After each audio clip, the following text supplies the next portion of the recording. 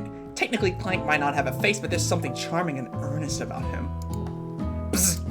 Tissue? I hardly know you! Clank judders and a panel shakes loose. You get the impression that this is a sign of affection. Which panel shook loose, chat? Which panel? The front or the back? Anyway, we're going to ignore, and we're going to continue. Looks like you two will be fine. Back! His back panel! Clank shots! Oh no! Alright, you two, for today's lesson, we're going to keep it simple. Pick a basic dish and divide up the steps. No chef is an island. It takes 2 flints to make a fire. You get the idea. Which dish do you suggest to your partner, Colonel Sanders? Ooh, we got steak tartare. It's easy enough, it's fancy, and you don't even need to cook it. True, steak tartare is a raw dish. Using octopus will blow Colonel Sanders' mind. Or we got your grandmother's mashed potatoes and gravy. Do we want to score family shots and say grandmother's mashed potatoes and gravy to be like, I hold my family up to the highest? Or do we want to seem lazy and pick steak tartare because it's just raw steak and just put sauce on it? Family backshot.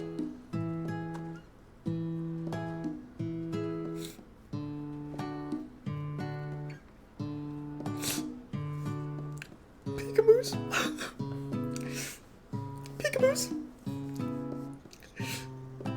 You're bad. You're bad. Peekamoos, you're bad. You can't be saying family backshots. I'm not even joking. Oh my. I'm kidding. I know you said, I thought that's what he said. Imagine. I just like take you 100% out of context. But chat, Sam says mashed potatoes, and I think that's a great idea. We're gonna pick grandma's mashed potatoes and gravy. Why? Because KFC has gravy, I think. 1 by 1 Lego block. Brick by brick. Wait, chat, does KFC have gravy? I think so. Mashed potatoes and gravy, right? Okay, swag. What even is a 1 by 1 Lego piece?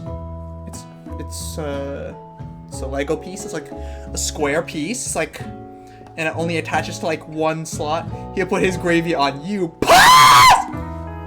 Pause! Pause! Oh Lord, have mercy. Peekamoos. The queso meme dog. Guys. When we say, what was that one category where they make food like look super enticing and like provocative? Food P. Food. I'm not gonna say the word because I don't want it to be said on stream, but you get the point. If you know, you know. Food P. Anyway, but when we say that, we don't mean putting gravy on someone, okay, peekaboos? Food corn, exactly. When we say food corn, we don't mean putting gravy on someone. It's just making food look good. Anyway, I've always been something of down-home chef. I always think we can make something warm, inviting, and comforting. Maybe mashed potatoes and gravy! I couldn't imagine one without the other. Colonel Sanders casts a coy look at you, causing your whole face to go beet red. Embarrassed, you quickly turn away. I'll go get the potatoes. No, please, let me. Picking the perfect produce is a passion of mine. Peekamoos, are you trying to tell us something? Yes. Oh. Turn around, Buki. What? Looks like things are getting pretty fresh around here. Does anyone have crush on Colonel Sanders? We're just cooking partners. Mind your own business. Sanders' heart is my business, and you better keep your fingers off of my man. Chat, I don't think she knows who they're messing with. Chat, we have the riz of 1,000 suns. There's no way a girl with 1, 2, 3, 4, 5, 6, 7, 8, 9 letters is gonna beat Smexy Hot. Did someone call for me? The The music? Chat! This is a food war! Chat, this is a food war! Yes, it's JoJo, I swear! Oh my gosh, guys, things are getting intense.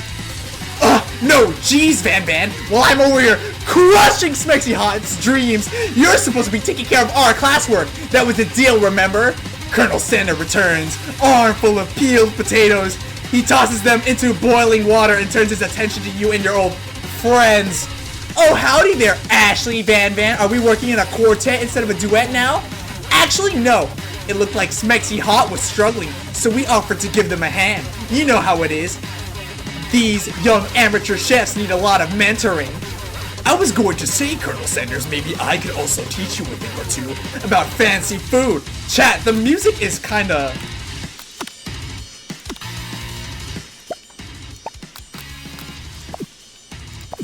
Okay. Chat, is the music okay? Oh my gosh, wait, why did they kind of go off with the music soundtrack? Anyway, I was going to say, Colonel Sanders, maybe I could also teach you a thing or two about fancy food. That's the music they'll do it to. Hey! Maybe one day you might be able to get up to my level. Ha! Doubt it! Don't be rude, Van. Personally, I have no doubts whatsoever about Colonel Sanders' ability to concoct creations worthy of admiration. Chat, is it getting hot in here or is it just me? Maybe it's just my room. Hold on, let me get my fan. It's really hot. I'm kind of sweating. Anyway. After all, your fried chicken was quite spectacular. But Colonel, if you ask me... Chat, should I... Boba fell in love with Colonel? Bro! Ain't that the point of this dating sim? Anyway. Chat, should I do a more girly voice? Like, I think I'll be a great voice actor. Yes?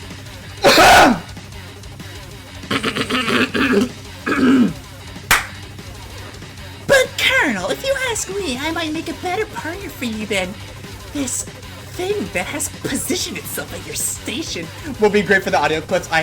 Okay, chat, maybe I'm gonna stop. Don't you feel deep down that we cast complementary shadows? We fit together like a thigh and a drumstick. It just makes sense. Aw, dang! Chat, you have to promise me you won't clip it though. Nothing about this makes any sense, but one thing is clear. She's coming for Colonel if you don't watch out. Oh my gosh. Is she coming for Colonel or is she coming for Colonel? Pass! Ashley's really going at you hard. Pass! You need to ask for some backup here before things get ugly.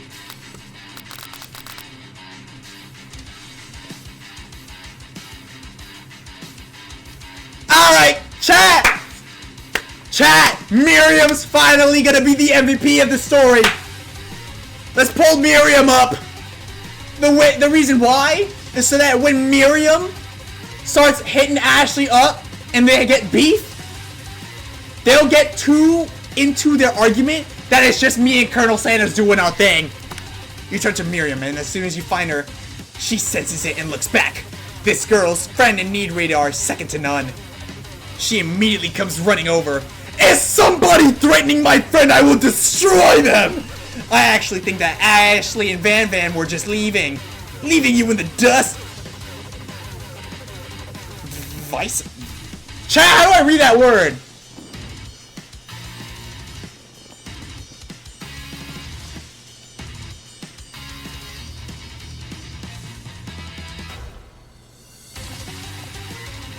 I'm Googling it real quick.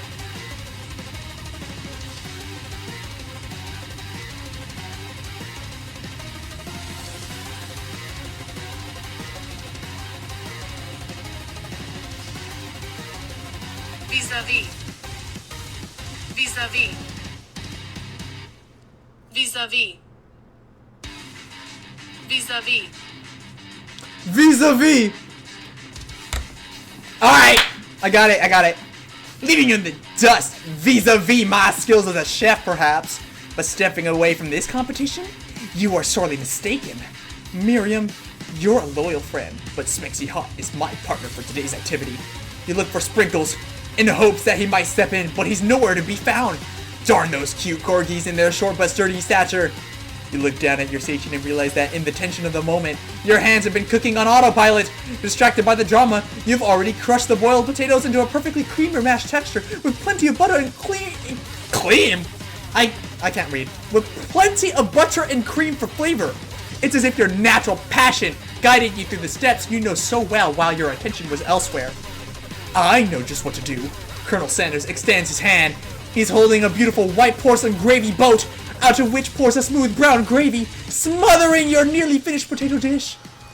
Gravy flows down the mound of mashed potatoes. The results look spectacular. Granny would be very proud.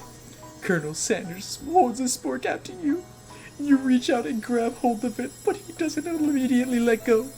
The two of you stand holding the same spork, and for that small moment, all of the madness and pressure in this crazy world stops. Your eyes lock.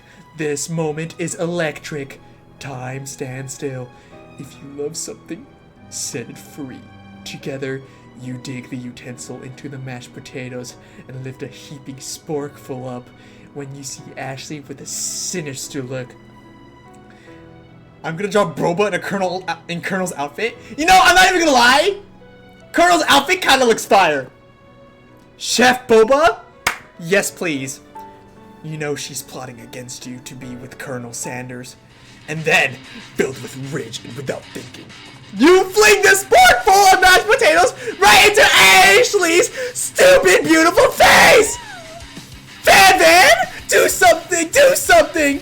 Scooping up a fingerful, Van Van tastes the dripping mashed potatoes and gravy and realizes that it's delicious. Horrified by this revelation, he slinks away.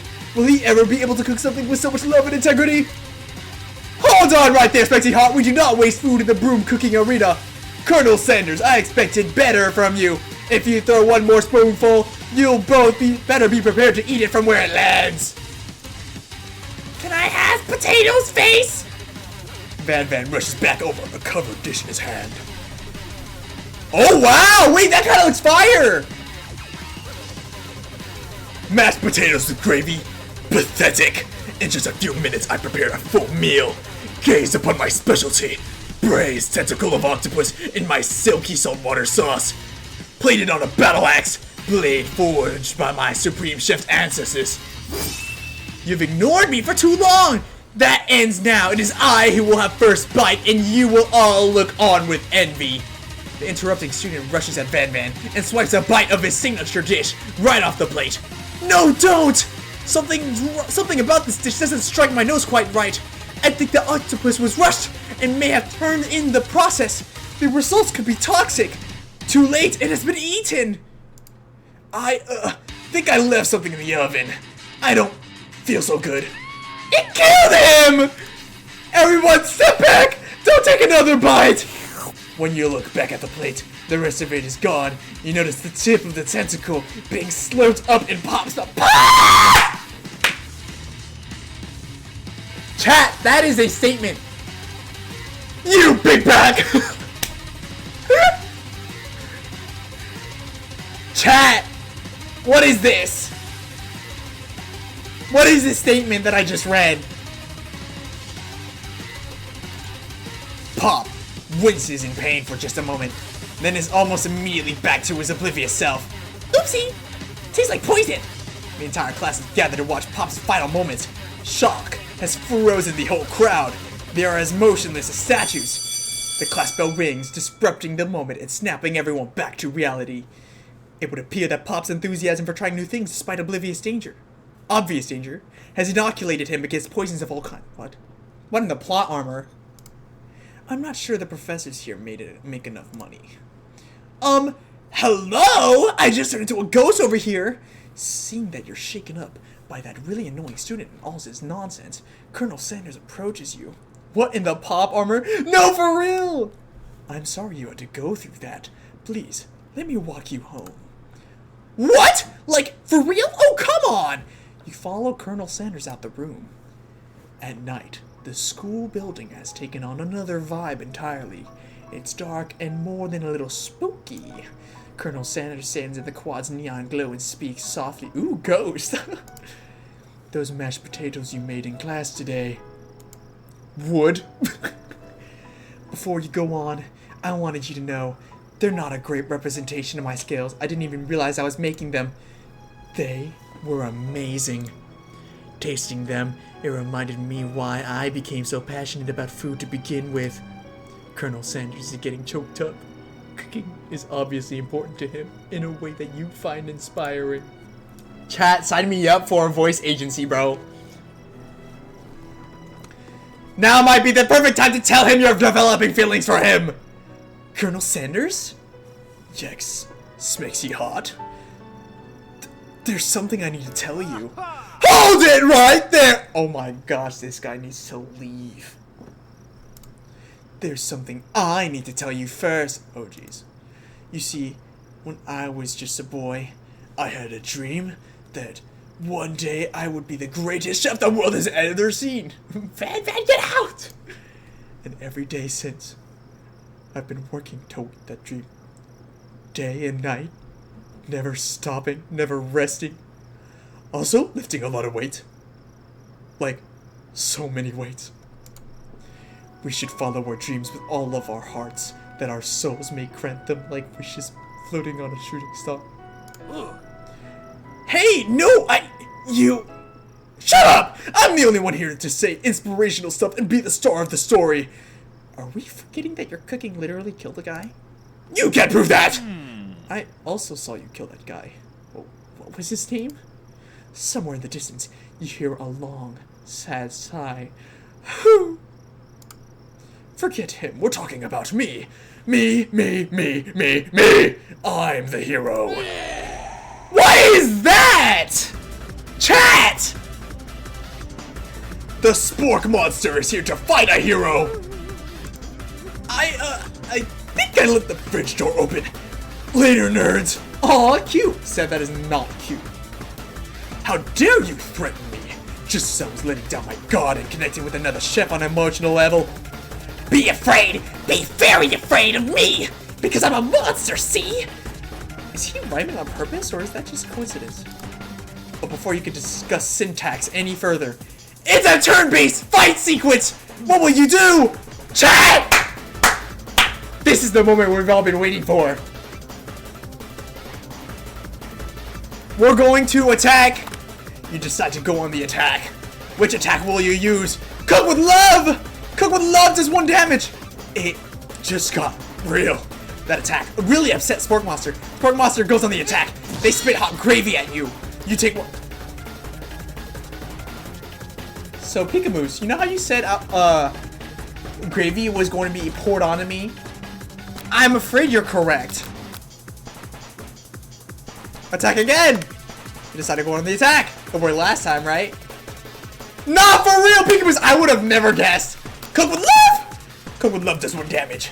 Spork Monster won't forget this. Spork Monster is really feeling threatened by your attack. Spork Monster focuses their mashed mind and draws in energy from Mother Earth with itself. They grow larger and more intimidating. How will you respond? Defend!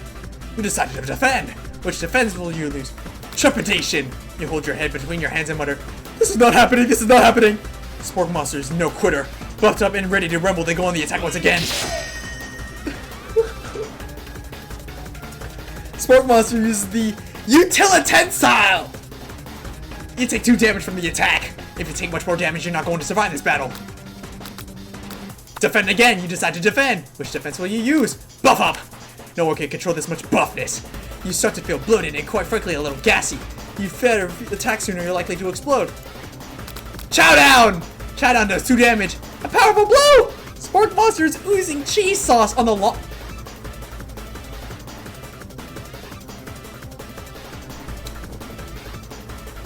So I hit him, and he's now oozing cheese sauce on the lawn. Feeling vulnerable. Ow! Bro oozed cheese sauce on the lawn, and now he's vulnerable. Feeling vulnerable, Spork Monster prepares for its ultimate attack. Rounded edge! Vile villain, your reign of terror stops here. Colonel Sanders summons the energy of 1,000 chickens. Pop Pie Power Pinch! Pop Pie Power Pinch does 10 damage. Sport Monster's defeated. You saved me! An injured Sport Monster spews steam into the night. We're so nice, we're going to spare this wretched beast. Plus, I don't want it to ooze any more cheese on the lawn. You managed to tamp down your disgust at the sight of this gnarly beast long enough to realize that he's still a living creature with a poor soul who deserves your pity. Okay, girl, no need for a chest reveal. Be gone, beast! And don't you dare come back for a follow-up encounter tomorrow. I won't forget this, and I certainly won't be back, like you said. The Sport Monster scuttles off into the night. That was... I never knew reading could be so exhausting. That was insane, guys. That was intense. It appears at first to be a cookbook, but upon closer expansion, it's so much more. It's a book of magic spells with the golden chicken on the cover. You open the cover and find a library card tucked inside. The last name to have been signed. It utters Borko. Borko. That name sounds strangely familiar. Your blood is pumping as you stand in the quiet of the night, holding the mysterious book in your hands. As you come down from your battle buzz, you realize that your final attack has left you completely depleted. The world around you begins to fade away. Without any energy to keep your eyes open, darkness overtakes you. The image of Colonel Sanders flashes before your eyes as you fall asleep. How did he know my room?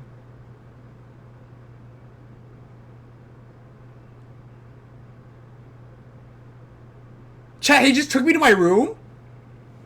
Next question, guys. This is a really important question. That's kind of... How do you know my room number?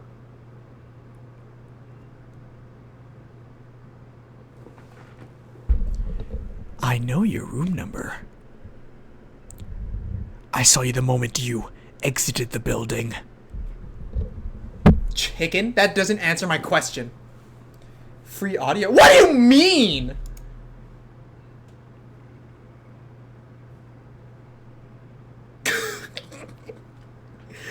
Guys! Don't clip that. He must have helped you get home. In your tired state, you don't know if you could have made it without him.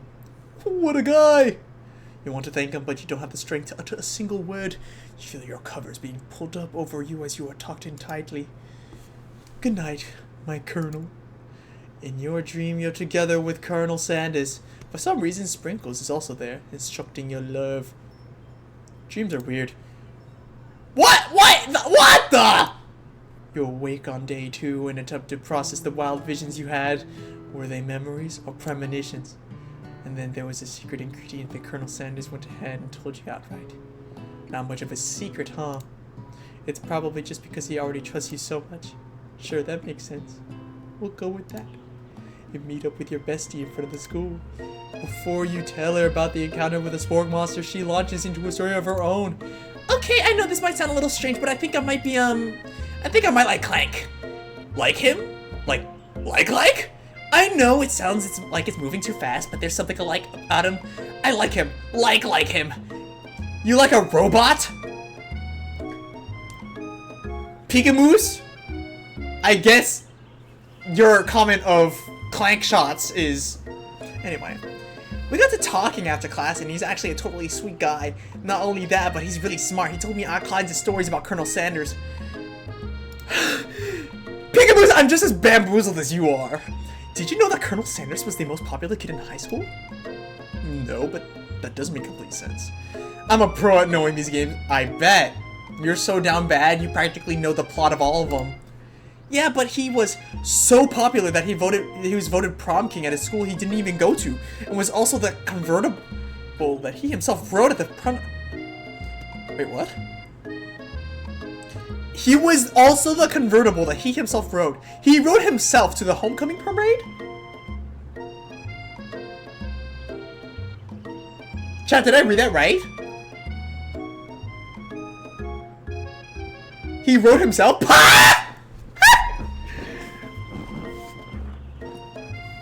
Sev! I'm thinking maybe something got lost in pressure cooker language translation there. Either way, maybe it'd be best if you took it slow with this new boy like I am with Colonel Sanders. That's what you said? No, that's what you typed! That is what you typed! Either way, you and Colonel Sanders, the coolest guy in school, the most famous student to ever attend the University of Cooking School, the Academy for Learning, you're a thing now? We definitely connected yesterday. Sure you did. You're great. Why wouldn't he be into you, I guess? Laughing at the implication that you and Colonel Sanders might be a thing is definitely not cool. You are great. You have an idea about how to prove your love is real. Well, if he's not into me, why did he tell me one of his secret ingredients? Your bestie's eyes light up. A secret ingredient? Yeah, I just said that. A secret ingredient. Is there a dramatic echo in here? Miriam checks to make sure you're alone before continuing. So this summer, while I was on vacation with my family, a loving man approached me in the botanical garden while I was wandering. What in the subject change? This can't be good. He told me all about his passion for spices, secret spices. The man even gave me some to show me what he meant. He said it was a powder created from a super duper... Why did I say cremated, guys? Powder created from super duper rare dried flower petals. And that if I did him a big favor, I could have some of my own. Please, Miriam, don't tell me. So I filled my suitcase with them and brought them home. He was so nice, he even met me at the gate when I arrived. Later, when I cooked with them, a very strange feeling came over me. The flavor was unlike anything I've ever tasted. I think you're being very liberal with the meaning of spices there. She just took drugs home! Anyway, we both shared an interest in cooking, so we've stayed in touch, you know, like pen pals. I bet he would love to know more about new spices. Well, I'm definitely not supposed to share Colonel Sanders' secret recipe, and besides, I only know the one ingredient, so I doubt it would be much use to anyone. Please, please, please, it would mean the world to me. No one has to know it came from you or from Colonel Sanders.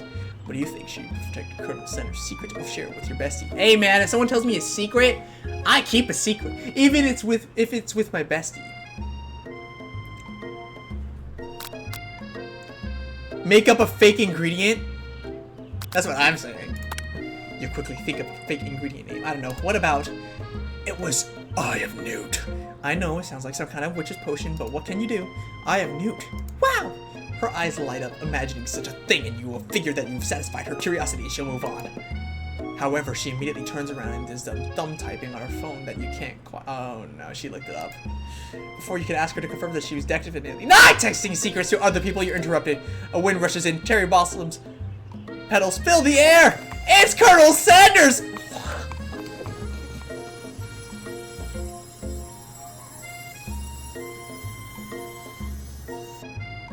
With a horse! Yes, with a horse! Who would have guessed? I'm gonna run to him. You decide that the best way to show Miriam how serious you and Colonel are would to run to him. Surely he'll sweep you up on the back of his stallion and you're... Okay, that's not gonna happen. Oh, Colonel, my Colonel. However, your sudden movement surprised the horse and it rears you.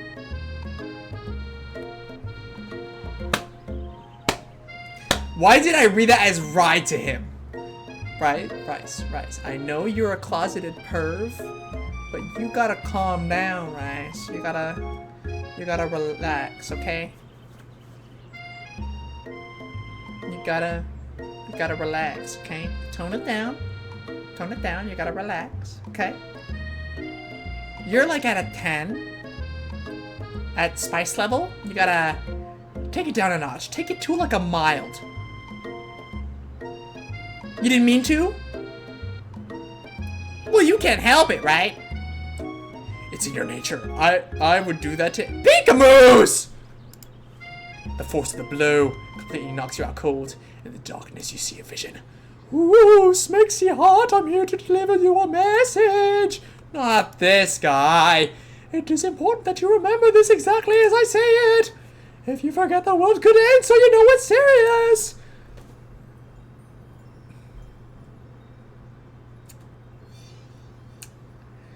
I have been trapped in a realm beyond it, but a great prophecy relies on my return.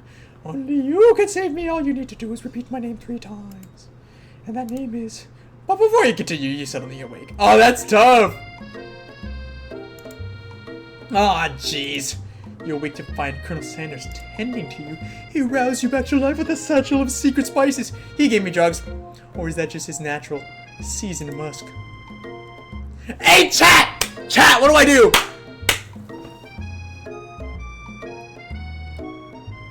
Do I be bold? Do not kiss? No? Chat, this is a very important decision. Kiss the man? It's too early? Guys, I need a tiebreaker. Do we kiss or do we talk about horse feet?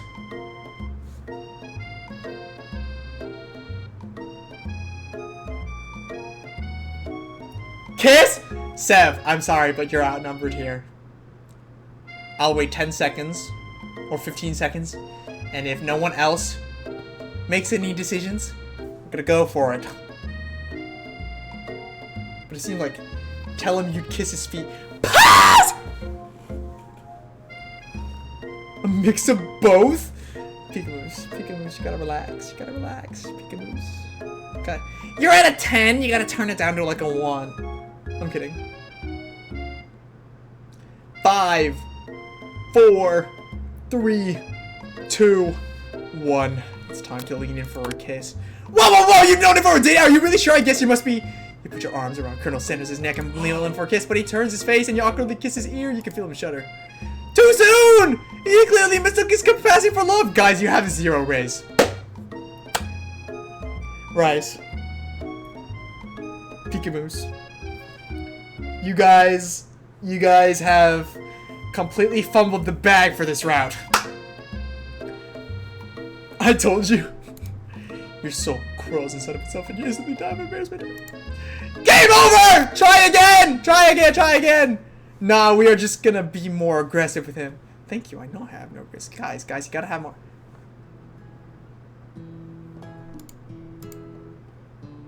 Oh, no way. He'll come to if we push. That's called being too clingy.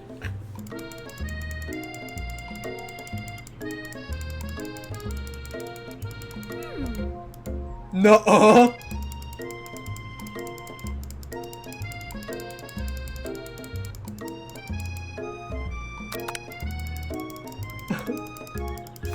Alright, chat. I'll be right back. I'm gonna grab water and some snackies. I'm getting a little bit parched. Alright, I'll be right back.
Chat, I'm back. I have refueled my water bottle, and I have a snack.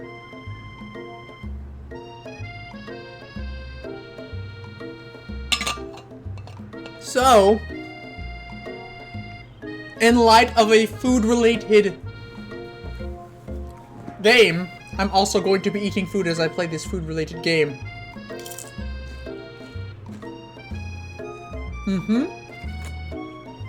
Crunchy. Okay. Alright. I'm unmuted, right? Yes, I am. Perfect.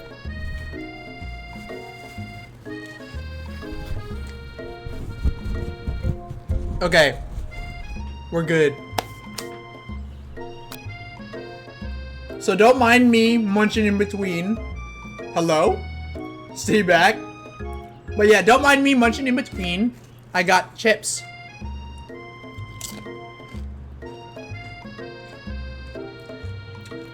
Nice try, Pika-Moose. But Rice can hear me.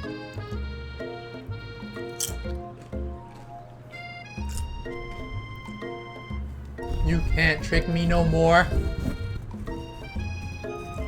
What? What? Guys, if Pika-Moose actually can't hear me, is he saying something bad about me?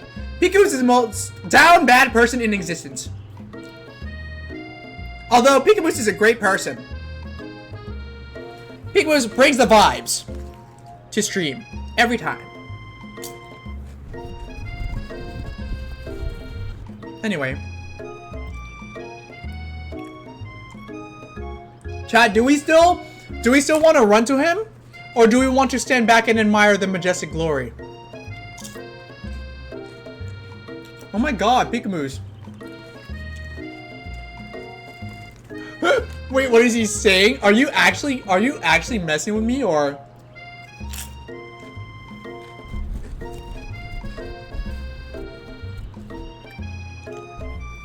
Okay, I'll be right back. Okay.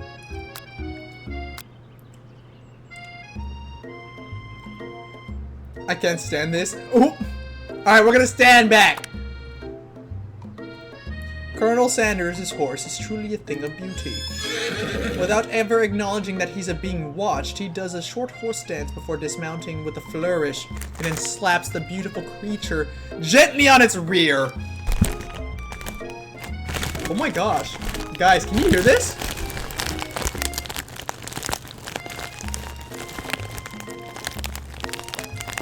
Crunch, crunch. Yeah, this is the chip bag.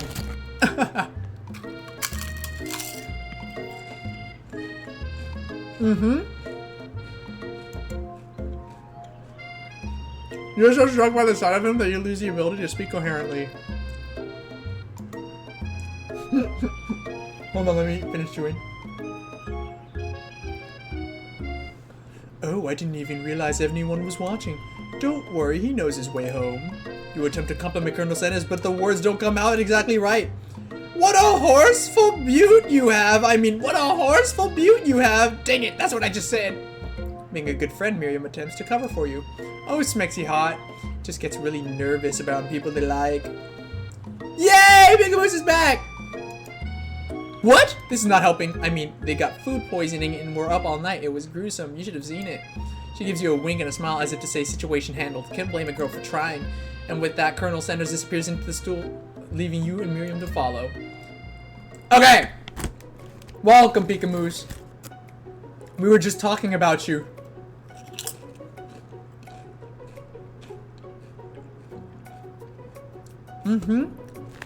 Guys, this is your sign to grab a snack and relax. Because right now, eating a snack, best decision I've ever made. 3 Capri Suns? Oh my gosh. You know, chips would really hit with Capri Suns.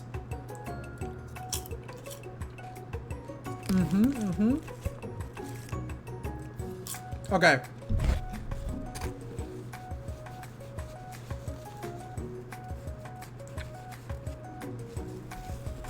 Also, are y'all happy that Capri Sun is changing their bagged drinks to actual bottles? Because I'm upset. I loved their iconic bags, but here they are, changing it. Anyway, counterfeiting recipes bad. Experimenting with restricted ingredients bad. Summoning a demon bad? It's fake apparently. Oh, thank gosh! Thank gosh, Rice. Otherwise I would have cried.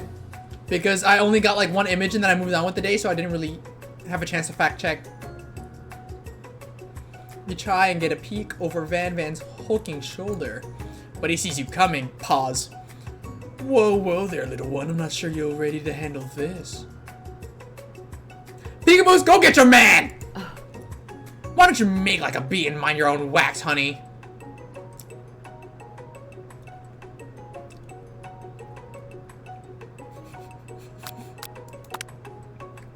Oh my god! Yugi's! Thank you for the resubscription! Shout out to Yugi's, bro. What's up, Yugi's? Yugi's has subscribed for 7 months. Shout out to Yugi's. What happened? I forgot something about coming. I forgot. Anyway. You immediately dress the rivals down for their immature behavior. Culinary school is to be respected. This kind of nonsense is a waste of everyone's time. It's been a while. I know it has been a while, dude. How have you been? Now you've upset them. Oh, and you're the emperor of cooking, are you? You make the rules? I'm not sure you know a good meal if it ate you. Being the best chef in the world takes more than just culinary skills. It takes creativity. It takes panache. And does it hurt to use a little evil? You finally get a good look at what it is they're hiding, and you instantly recognize it. It's a bug, just like the one you found out after you encountered with the spork monster. Guys, they're the ones that summoned the monster. How y'all been? Good. That's good. That's good. I'm doing pretty good as well. Thank you for asking. That's the same book that I found last night in the quad. Ashley immediately elbows Van Van, who hides the book behind his back. I don't know what you're talking about. That book is a family heirloom, and its contents are secret. You notice that they haven't been studying the book. They've got Pop pinned to the wall, and they're tossing potato skins at him as he tries to catch them in his mouth. Or playing.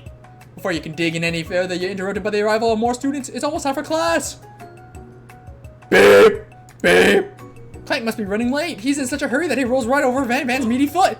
Hey, watch it, you bucket of bolts. You watch how you talk to him. He didn't do anything. Who do you think you're talking to? I've never heard such language, not even from a stand mixer. Oh my gosh. Oh my god, Yugi's, did you just boost the server too? Special shout out to Yugi's. We are at level 3 in the server. Lord have mercy, Yugi's. You a real one. Genuinely, thank you. Womp womp. No, your mother was a stand mixer. Oh my gosh, what did he say? Yugi's the goat for real. No, your mother was a stand mixer. Van Van jumps to attack Clank, but Clank shocks Van Van, sending him flying across the room. Protect me, Colonel Sanders. These crazed men are about to come to... Guys, pause.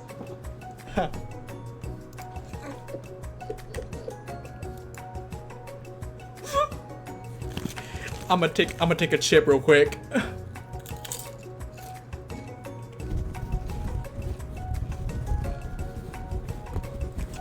Oh shucks.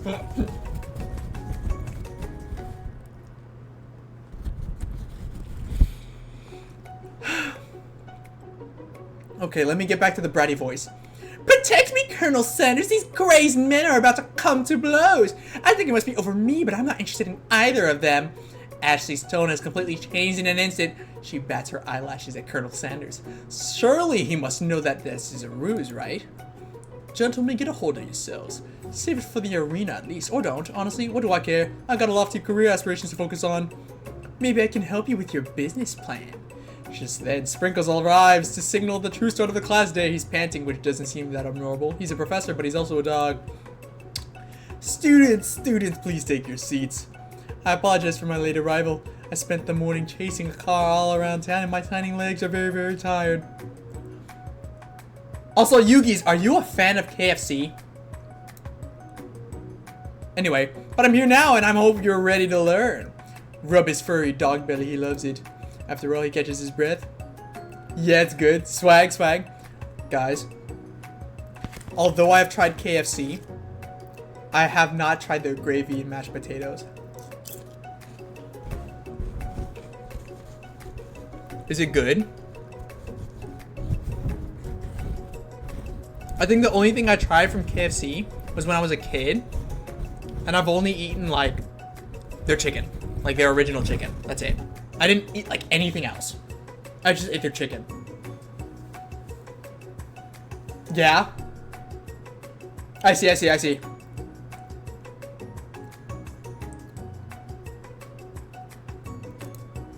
Without further ado, we'll remove the global history of my favorite fowl, the chicken! You want to pay attention to the lesson, truly you do. Which is why in 1776, the signing of the Declaration of Independence, it was the chicken who first signed their name. But you can't help but daydream about Colonel Sanders. What the?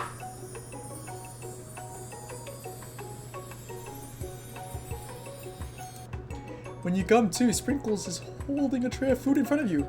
Well, Smexy Hot, naturally, this appears to you to be a sample platter. Which item do you want to sample? No, my big back brother ate the rest of the chips. Oh no, just when I said grab some chips and get comfy. What's this game for a friend? I got you, Yugi's. It's totally not because you want to play it. But it's called I Love You, Colonel Sanders, a finger-licking good dating simulator. It is a free game on Steam, so you can easily download and play it. I've been playing this for like an hour and a half, so there's quite a bit of content for one round. Ooh, interesting. Yeah, as of now, I'm genuinely like amused. I'm very amused by this game. It's very funny. Also, chat. Should I take the dog biscuit even though no. That'll probably make my boy mad. I think I'll take the pepper.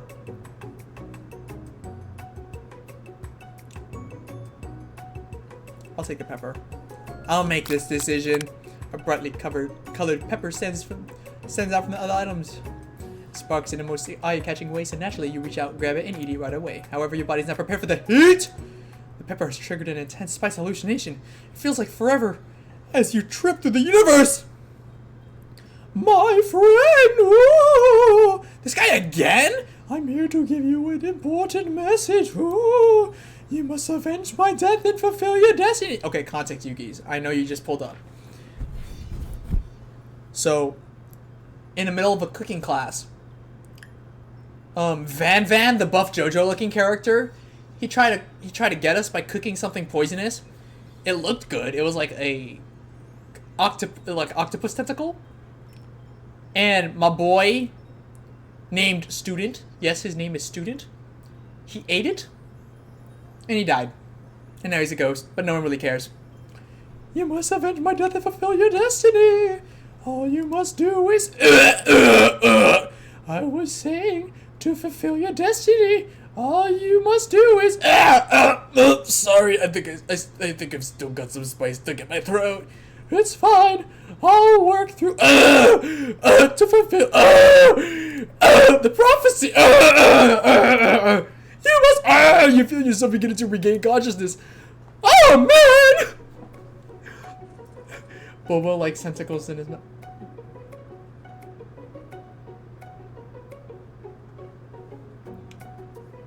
Peekaboos? No, I don't. Also, the audio. Chat, if I see one clip by the time I'm done with this stream, I will hunt you down.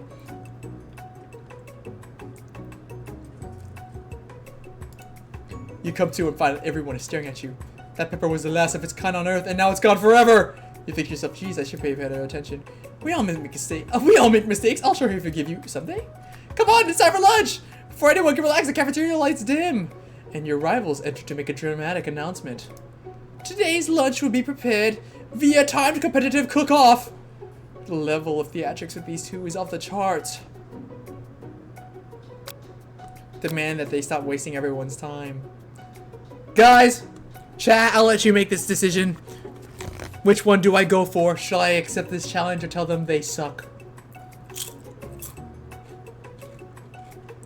As that is an excuse for me to eat more chips.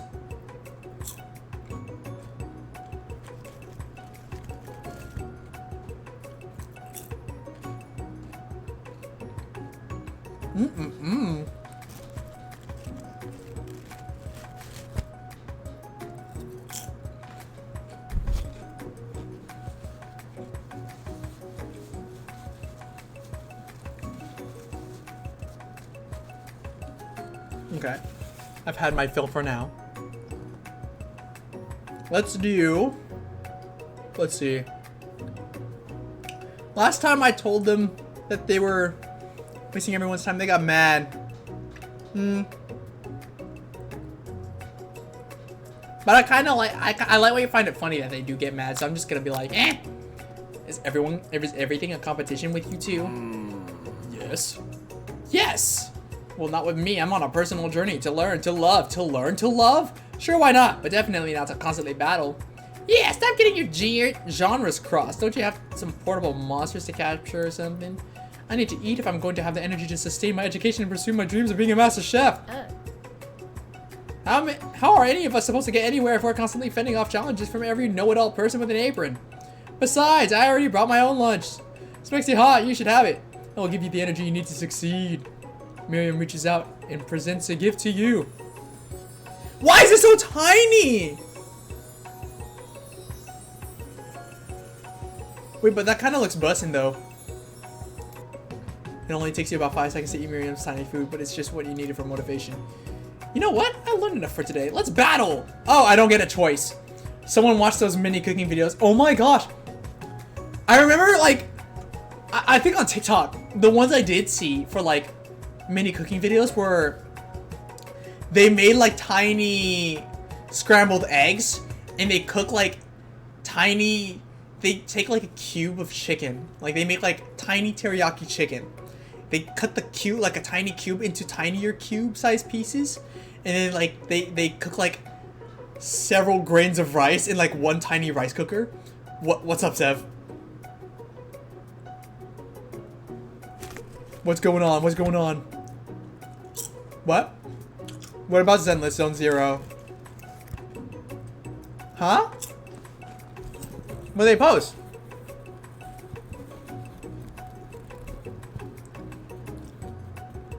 Oh! From Section 6? Oh my god, nice! Is it like drip marketing?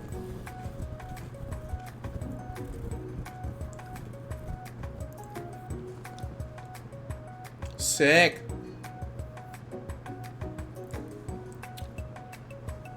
I'll take a look at it after stream. But thank you for telling me. You know, I would hope that they would at least like also do one for Haramasa. But we'll see.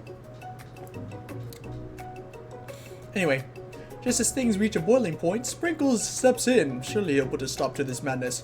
Now, students, please settle down. This is a lunchroom, not a sportsing court. Finally, a little sense. You breathe a sigh of relief. At least not until we turn on the timer! Just then a huge light blasts you in the face, flashing the words, timer ready. That's what I'm talking about! I'm not gonna bark or howl, because that's gonna get clipped. I better see Haramasa for real. I stand corrected. If it's a battle you want, it's a battle you'll get. My best can handle the best of them. Best believe it. Like a diamond, I was formed under pressure, and now it's my chance to shine. I will defeat you myself. The music?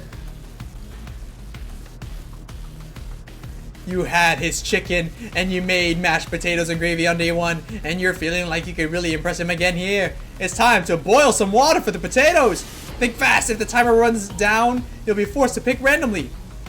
What temperature does the water boil at?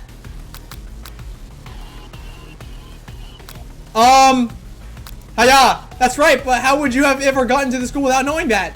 When I guess to rub my furry belly, let that enticing offer motivate you. You're going to need to season this chicken before you cook it. You don't know Colonel Sanders' recipe exactly, but you have an idea.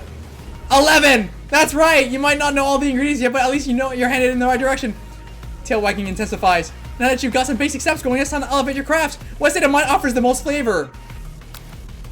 Gratitude. That's right! You must never take the opportunity for granted if you hope to succeed. Your classmates are rooting for you, but Ashley is simply stronger and faster than you. You better pick up the pace if you want to survive. When you were a child, your father told you to never forget where you came from. Every day you meditate on his device and draw energy from that place. Now, what will be great to this energy? Where does it come from? What? That's right. This is your shot, and you're not going to miss it. Oh my, guys, did I actually get it flawless? I hope I keep this up. You try to shut out the noise in the arena and focus on your cooking. What is the sound of success? Sizzling. Oh, I got it wrong. Don't make me get the spray bottle. Oh shoot! You notice Colonel Sanders out of the corner of your eye. I believe in you, Smexy Hot. He's actually cheering you on, which would be awesome, except knowing that he's watching you totally forget what you're doing. All you can think about is Colonel Sanders. How many spoonfuls of gravy would it take to fill a traditional Victorian? I didn't even get a chance to. Grr! You're stranded on a desert island with only one dessert cookbook. Which do you take? What a hunk! I know, right? You know what? Shouldn't you be focused on the challenge? You're falling behind. Sorry if I got the question. What? What does that have to do with crafting spectacular fried chicken and delicate baked biscuits? You're really struggling to keep up. At the next station over, Ashley's already begun plating elements of her dish. To make up for time, you toss your biscuits dough into the sand mixer as you do. The crowd gasps. Yikes. I know you love nothing more than seeing a fellow appliance utilized in a kitchen battle, but sometimes that means sacrificing the personal touch. You might not have any hands, but Smexy Hot does, and a good chef needs to be touching the dough to know when it's properly mixed. There's an easy way and a hard way. You don't get far by going the easy way. When you hear everyone talking, you realize how serious the error was. You immediately shove your hand into the mixer to rescue your dough before it's overmixed. Smexy Hot, no! But you're not fast enough and your hands get stuck and immediately crushed by the spinning beaters. There's no way you'll be able to use that hand for the rest of the match. Colonel Sanders shakes his head in shame. What you have to find is that the easy way could turn out much, much more difficult. Everyone stops what they're doing right now. This battle's over. It can't be. I was so close to finishing my dish. Sweetheart, look at your hand. You simply can't go on. Oh, that's too bad. And here I am with a completed dish ready to serve. Surely that makes me the winner by default. No, it wouldn't be fair to compare the two on account of Smexy Hot's injury. Guys, that was a lot of reading. You see Sprinkles begin to lick his doggy chops as he locks onto the dish. I suppose you should at least tell us what you prepared. Well, because I'm the sweetest, I skipped straight to dessert. Under this white chocolate dome, you'll find a wide array of delights taking you on a journey of flavor that tastes good and tells a story of excellence. I was going to ask Smexy Hot to do the honor, but since you're injured, I was afraid that pouring the creamer of delicate hot chocolate sauce might be too difficult. Colonel Sanders, if you wouldn't mind lending me your strong, steady hand. Goodness. Inside, you'll find a delicate fried cheese croquette atop a slice of honeycomb, ice cream, 2 ways, tender nugget, and a pearl of blueberry jelly. Colonel Sanders seems intrigued but perhaps not impressed as he dips his finger into the chocolate sauce. Simplicity isn't your strong suit, is it, Ashley? Oh, you. As he places a sauce-covered finger into his lips, Ashley leans over and whispers something into his ear. A dab of sauce sticks to his mustache.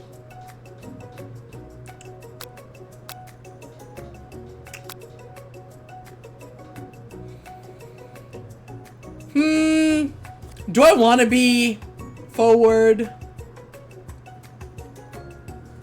I forget what happened. I forgot what happens, or you forgot what happened.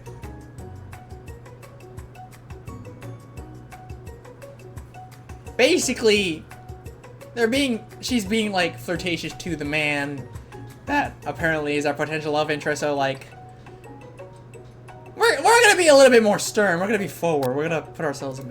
You reach out with your apron to wipe off the sauce of his glistening. Oh, I forgot what happens for the options. I don't know either. But here we are. I wiped off the sauce from his face. Colonel Sanders recoils and brushes you back. This goatee isn't just a fashion statement. It's also functional, receiving that flavor for later. Oh, guys, I failed.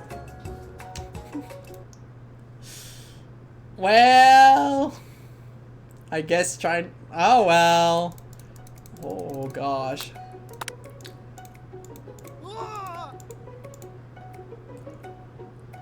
Oh! Accepting the competition makes him like you more.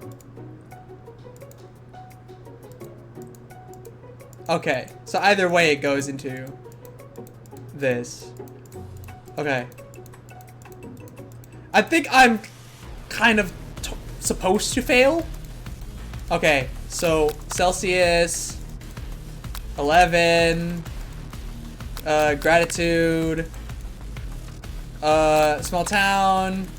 Okay, this one I got wrong. Silence, that's right, okay.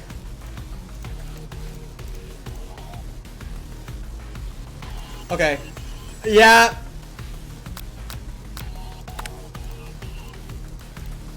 Yeah. Oh gosh, look at that guy. Gondola. Wow. Oh no, I'm struggling, guys. I was doing so well. Oh no, my hand. Oh no. Oh no. Oh no, guys. Okay, internalize the rage. Your rage burns so intensely within your eyes that they burst into flames. The flames cause your eyebrows to catch fire and turn to ash, and they fall off of your face. Wait, what? My eyebrows burned off? Embarrassed and ashamed by your poor performance, not to mention your crispy fried brow, you run to the quad to be alone. The beautiful weather feels like an insult. Inside of you a storm rages. It's Colonel Sanders! He's probably here to tell you that he and Ashley are in love and have decided to get married, and he won't even ask to cater. He won't even ask you to cater his wedding because you're a terrible chef and an awful person. You try to hide from him, but he approaches you directly. I know you're hurting right now. Not just from the devastating loss, but from that run-in with the mixer and that small fire. We should get that checked out. I'm fine. Can't you just leave me alone? I'm a loser. I'm not fit to fail your fryer. I'll never be a master chef. Failure's a part of life, not just for you, but for all of us.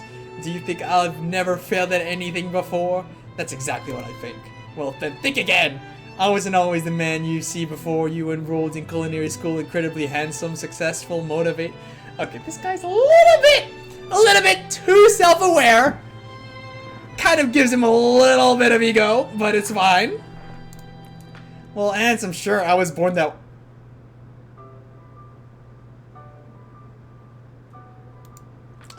But I've walked to other paths and arrived at dead ends. I was passionate about life, but I failed as an obstetrician. This guy, for real. I was passionate about justice, but I failed as a lawyer. I was passionate about livestock, but I even failed as a mule handler. That one was especially humiliating. Mules can be so cruel. I didn't know.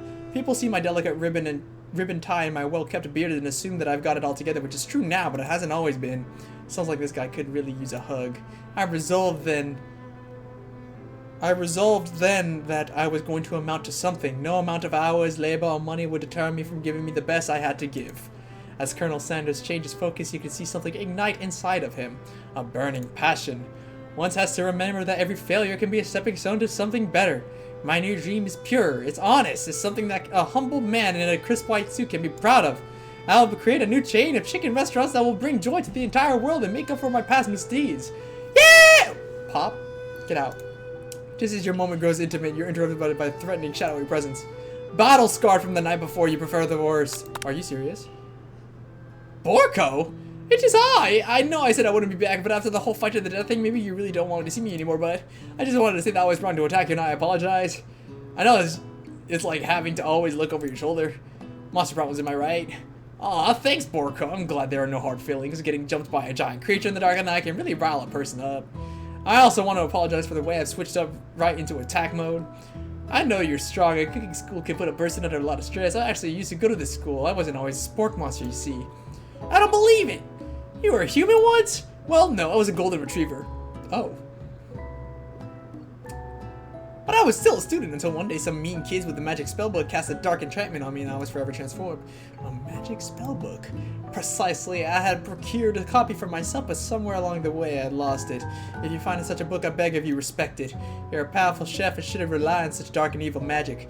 No, you should be protecting the innocent from those who would cheat them through sorcery and guile. If you need me, don't fear, I'll be there. It sounds like there are some bad cooks in the kitchen of life, Smexy Hot. Together, I am sure we'll defeat them. Come back to my hideaway and we can discuss. A personal invite! You can't imagine what Colonel Sanders' home must be like, but it sounds like you're about to find out.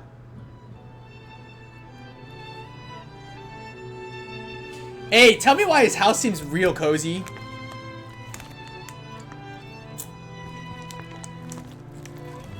Goodness gracious.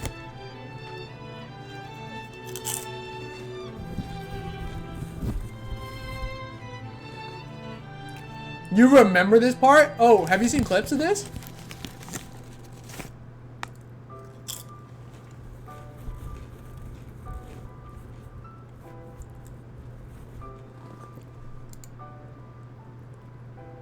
I watched a video years ago. Oh gosh, okay. It looks like you live such an exciting life, Colonel Sanders. Guys, I'm gonna try my best to put emotion into this reading for this moment. Every day can be an adventure if you approach it with the right attitude. Long ago, I made the decision to never stop searching, never stop working, never stop imagining. Have you been working on any new recipes of your own lately? I'm always excited to talk about food with another ambitious chef. Well, there is something. It's just a side dish that I've been tinkering with, trying to find the right balance of flavors and textures. I'm not sure I've nailed it yet, but I'm close. Colonel Sanders' eyes perk up as he starts to wonder what dish he might be describing. It's meant to pair with something spicy, or something crispy. Both, perhaps? Now you got him right where you want him! Should you reveal your new creation to him, or keep it a secret just for you? I'll reveal it, why not? You decide that you're as ready as you'll ever be to share your original cooking with Colonel Sanders. Before you can talk yourself out of it, you decide to dive in head first. You reach into your lunch bag for a special dish that you've been keeping on ice all day. I present to you my original coleslaw. The shredded cabbage dish glistens in the light of Colonel Sanders' looks hideaway. Magnificent! Together you chow down on the creamy slaw until there's just a spoonful remains in the bowl. Do you mind if I hold on to the last bite? I'd like to have it around so that I can admire its taste later and think back on this moment.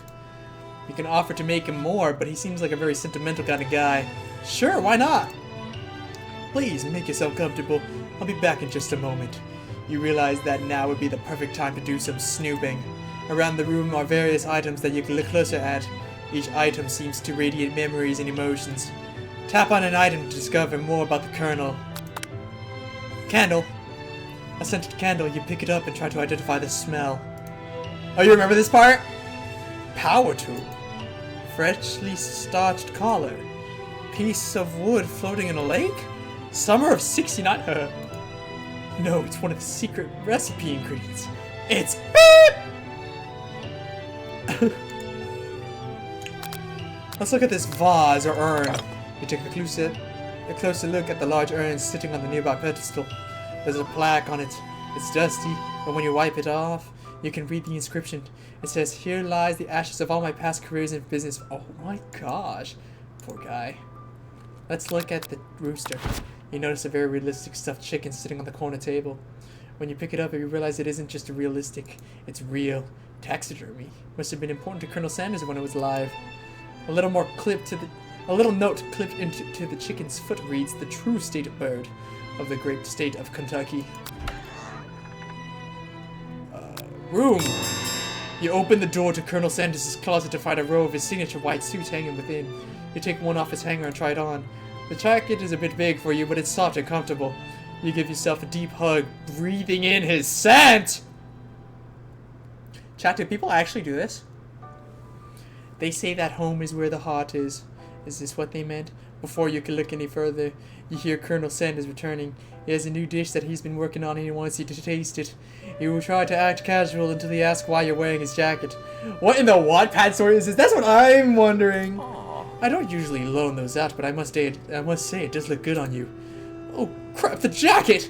You forgot to take it off! You tell him you're cold? I'll just tell him the truth. You confess. I think I've developed feelings for you. Hey, chat, it worked! I might be developing feelings for you too, but I'm concerned. I can't let anything get in the way of my dreams. Overwhelmed, you take off the jacket and run for the door, but the thought of leaving Colonel in the midst of such an emotional breakthrough gives you a pause. You stop yourself. Colonel? Yes, Smixy Hot? I honestly think this may be the beginning of something wonderful. I think you're right, we should take things slow. We talk late into the night and drift off into a slumber. Dream sequence! Ah, you're awake to a beautiful morning in Colonel Sanders' hideaway. Did I sleep at his house? Did you make the right decision on how to respond to Colonel Sanders? Only time will tell. Today is a day that could change the rest of your life. Think about the new secret ingredient you just learned about. Blank. In some jurisdictions, blank isn't even legal. But the recipe is secret. How will they know? Your thoughts are interrupted when Colonel Sanders emerges into the room. He's holding a gorgeously plated breakfast and your mouth waters at the sight of it. He is a simple breakfast I just whipped up. Oh, Lord of mercy! So, would you say that we're the perfect match? How presumptuous! My cuisine and your taste buds, that is. Such confidence, such grace. Could he be the world's greatest gift to cookery? You know, I think we might make a great team. A single tear begins to pool in the corner of his eyes and gazes out the window. And with the right business partner, I know I can fail. I can't fail. Business partner? Could he be talking to you? It's all happening so quickly. Overcome with emotion and confused by your feelings, you're on the verge of tears. Unable to speak, the only answer you can find is to run out the door and get home. There's still one more day of school after all. The university waits for no one. You get home to find something very surprising. Your best friend is there waiting for you. Where have you been? Because I had one heck of a night. I've been desperate to talk to you about it, but I couldn't find you. I got worried that something happened to you. It's okay, but now that it turns out you're fine, I can finally get you up to speed on the saga of Miriam. Sure, but you will not believe what just happened to me after school yesterday. I went on a date with the robot. I think I can believe that. Since I've been partnered up with Clank, he asked me to go out with him. Of course, I told him, you better keep your dials turned to polite and respectful. I'm not that kind of girl. But he was just interested in spending some one-on-one time together and getting to know me, so I said, yeah, sure, I could get to know this little metallic guy. Long story short, he took me skydiving. What? What, in the first date? No, I'm not really sure where we stand. You don't give Miriam the time to tell her the whole story, however. Bottling up the details of your own night is just too much to bear. And I went on a date too, back to Colonel Sanders' house where I spent the night with him. You what? Nothing happened but the emotional connection. Wowzers. Miriam tells you to move on from this whole Colonel Sanders obsession and focus on school. If being obsessed with Colonel Sanders is wrong, you want to be right. After a short argument, you both agree to go your separate ways. Oh, guys. When you're at school, you encounter your rivals in the quad. You can tell from a distance that they're picking up Pop, though he himself might not quite grasp that fact, because you know he's Pop. What's a swirly? It sounds delicious. Oh, it's great. I'll order you one up right now. Right away. I'll have my swirly with sprinkles, please.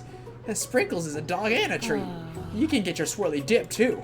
Why don't you pick on someone your own size? Because I'm literally the biggest person at the school? Oh. There's that horse at Colonel Sanders' rides to school, but who would dare pick on such a gentle and beautiful creature? You got some nerves, Mixie Hot, suggesting I pick on that defenseless horse. Now you're twisting my words and I won't have it. You clench your fist, but the injury from yesterday's mixer accident makes you wince with pain. Doesn't look like you can go on cooking like that. Might as well just give it up. I'll never give up, ever. Colonel Sanders arrives just as it appears that things are close to boiling over. A naturally intuitive person, he senses that something's begun on. Phew! Is everyone excited for the final day of school? This makes you hot. How's that hand feeling? I'm sure you'll be back in fighting form by this afternoon. Aren't you concerned about my hands, Colonel? Yesterday, I almost broke a nail winning so hard. Technically, I don't believe a winner would have decided, but your presentation was quite impressive.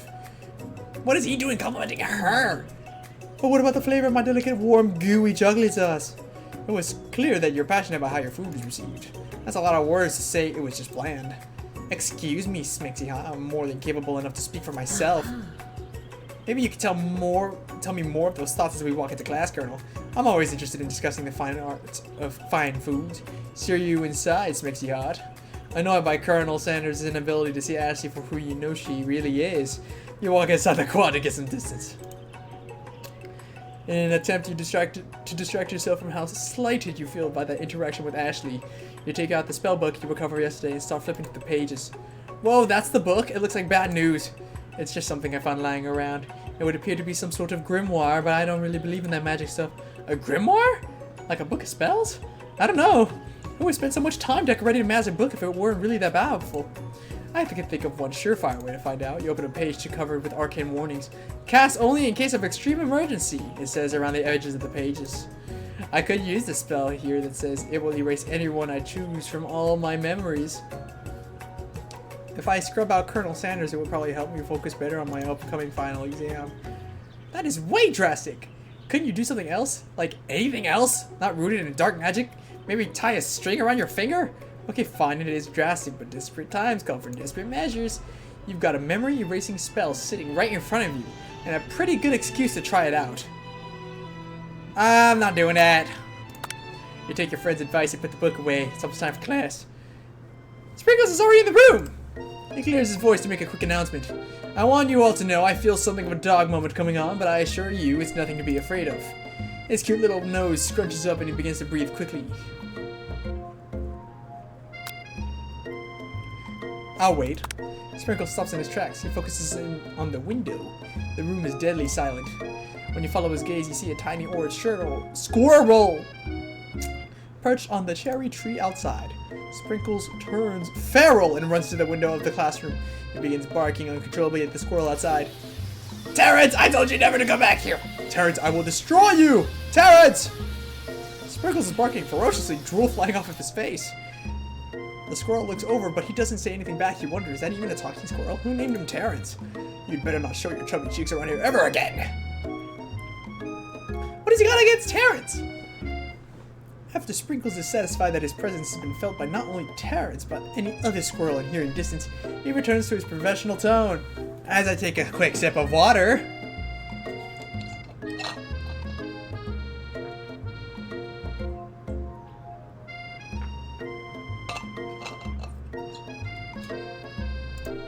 Ahem.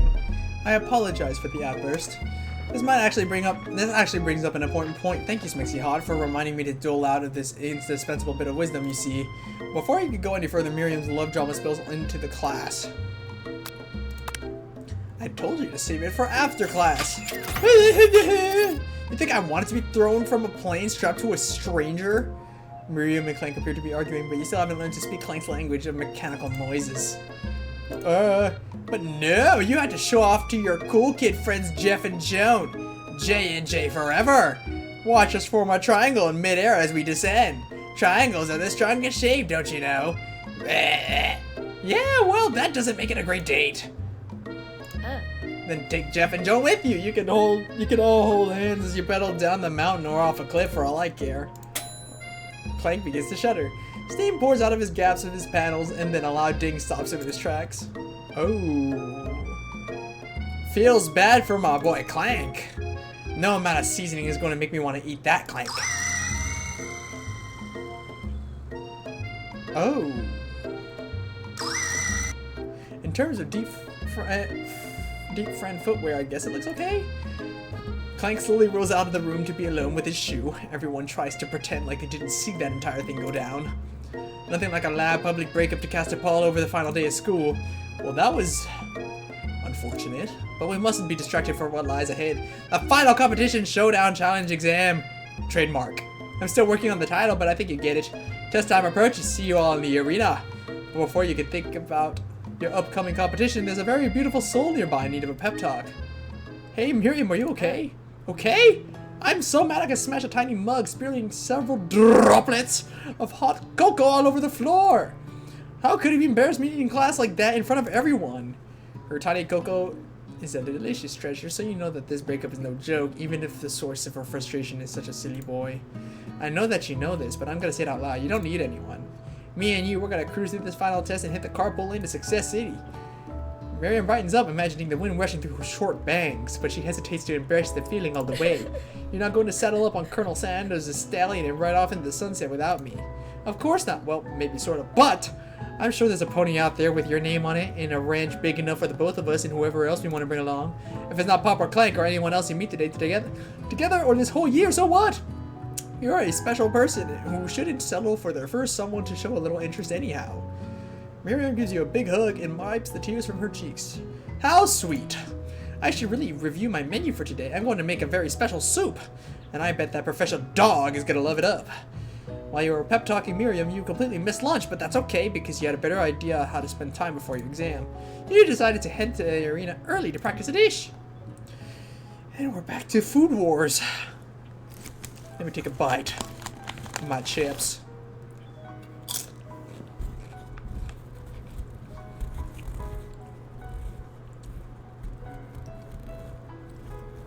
Chat, it's been a pleasure. I'm on the final day.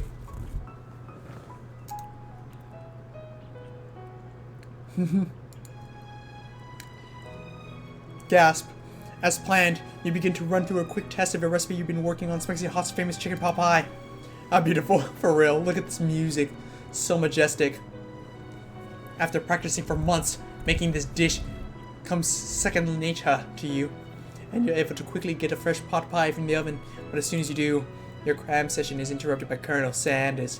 Smixy Hot, what are you doing here? There's still time before the final exam. Oh, just taking it all in. Pause! I'm big into visualizing success. I'm looking at my station and picturing victory.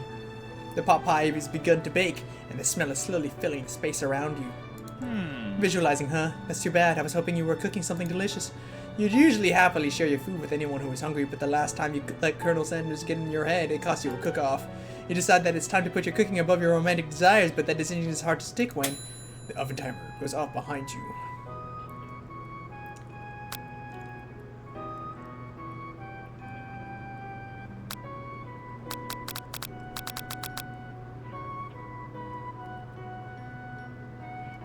I'll be honest. Okay, you got me. I'm doing a little bit more than visualizing. I know my nose can smell a pot pie from 400 yards. That's such a specific distance.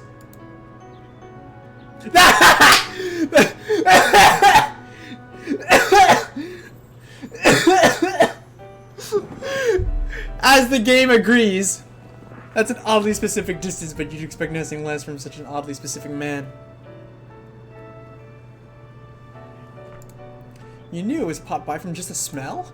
Not just a pot pie, but a chicken pot pie, with an all butter crust. And my nose is telling me something else. Oh no, is it burning? No, I can smell it was made with a helping hand of TLC, but it'll probably stop burning any second if you don't pull it out. The moment of truth! Ooh! Time to take a bite of that! Mmm.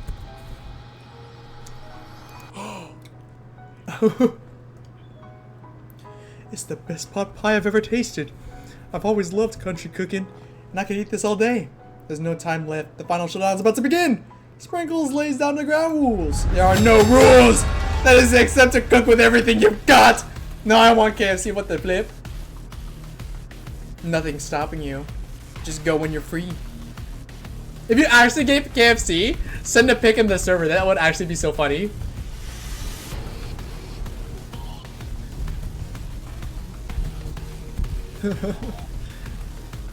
Oh my gosh, Sprinkles is so scary.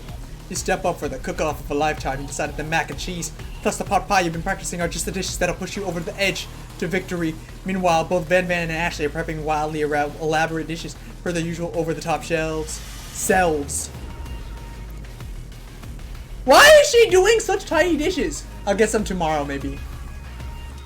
If you do, send a picture! Miriam has her giant magnifying glass and several sets of tweezers. She's definitely prepared to go big, going small. Colonel Sanders seemed to be harnessing his 11 herbs and spices, but he's trying to find a way to improve on something perfect, his original recipe. Fried chicken. The intensity of the room starts at a full 10 out of 10 with a frenzy of action. Everyone's calling out really cool special cooking moves as they prepare the food. Wow, this is getting serious. Colonel Sanders batters his chicken as it levitates through the air. Egg wash! Miriam furiously injects ingredients into itty-bitty pots of broth. Best friend, Baster Blaster! Oh my gosh, what is this game? Van Van flexes his pectorals as he chops open a sea urchin. Let's rock and roid! Ashley scoops her pastries off the tray with lightning speed. Shallow personality spatula. Okay, that's the worst name I've ever heard. Even Clank gets in on it. 5-dial pressure point chicken cooking technique. Wait, when did Clank learn to speak English? It's the singularity as it was foretold! We mustn't let this happen, or the appliance uprising will take us all. Self-destruct. Oh my gosh, Van quickly unplugs Clank and whirls him out the back door of the arena. As you frantically prepare your dish, you notice Ashley has her spellbook out. Is she going to use some dark magic to turn the tide? You've got your book of your own and you're desperate not to see her win another battle. Should you take this opportunity to fight magic with magic, even if it's also almost certain evil? Nah, I'll do it the hard way. Who needs magic when you got passion? I'm going to do it the hard way. Colonel Sanders sees that you've chosen to win on your own terms and gives you a subtle wink from across the room. I believe in you, Smexy Heart. Miriam knows this too, and I've always believed in you, Smexy Heart, since we were little kids because I'm your best friend forever. You turn to notice that Miriam is at your station cheering for you. Miriam, what about your dish? If you're here cheering, who's cooking? Tiny food, short cooking time. I'm actually already done, so I thought I'd help you. Oh, that's sweet, but Miriam tosses a handful of spices directly into your boiling noodles. It's a secret ingredient! However, she doesn't know that you lied and the ingredients was made up. And where the water should get nuke from? The boiling pot explodes, sending Miriam flying backwards. The watery noodles begin to swirl in the air, bubbling up into a dark cloud that thickens and congeals before your very eyes. It is I, Steve. Why is he back? Steve? Wait, what happened to Borko? You're not here to battle me, are you? We spoke monsters are many. I think Borko had the day off. But you have conjured Steve, and I hate to battle, so I say you're doing pretty alright. Oh hey, you're in the middle of a cooking competition. I love this stuff. It's better than TV. You crazy kids and your culinary skills really impress me. Mind if I hang out? I'm sorry, Steve, but I'm the kind of in the middle of something. Do you mind? Steve, the pork monster notices that you got the grimoire stashed beneath your cooking station. I see what you're up to. Crisscross some magical items and accidentally summon me, huh? Ha! Yeah, you guessed it, sorta. If you're here, would you mind tossing some fresh noodles in a pot of salted water? I'd love to. I've always wanted to be a top chef, actually. You know, when I was just a little spork pup back in my old country, you could feel Spork Monster winding up to tell a very long and involved story. You didn't know exactly where that came from, but it seems like it was probably lonely there. Actually, you know what? Maybe you should watch from the stands. I really need to focus on the competition. I understand. Woo! We love Steve. We love Steve, Sev. It's kind of like that time in monster school when I had fallen asleep during scare tactics, and when I woke up, he tossed a serious stare at Steve as he takes the hint. Never mind, I'll tell you later. Good luck. Having suffered this huge setback, you don't know how you could ever win. You summon extra power from deep down within yourself. I could do this. I have what it takes. I came here to win. Your hair turns mac and cheese or...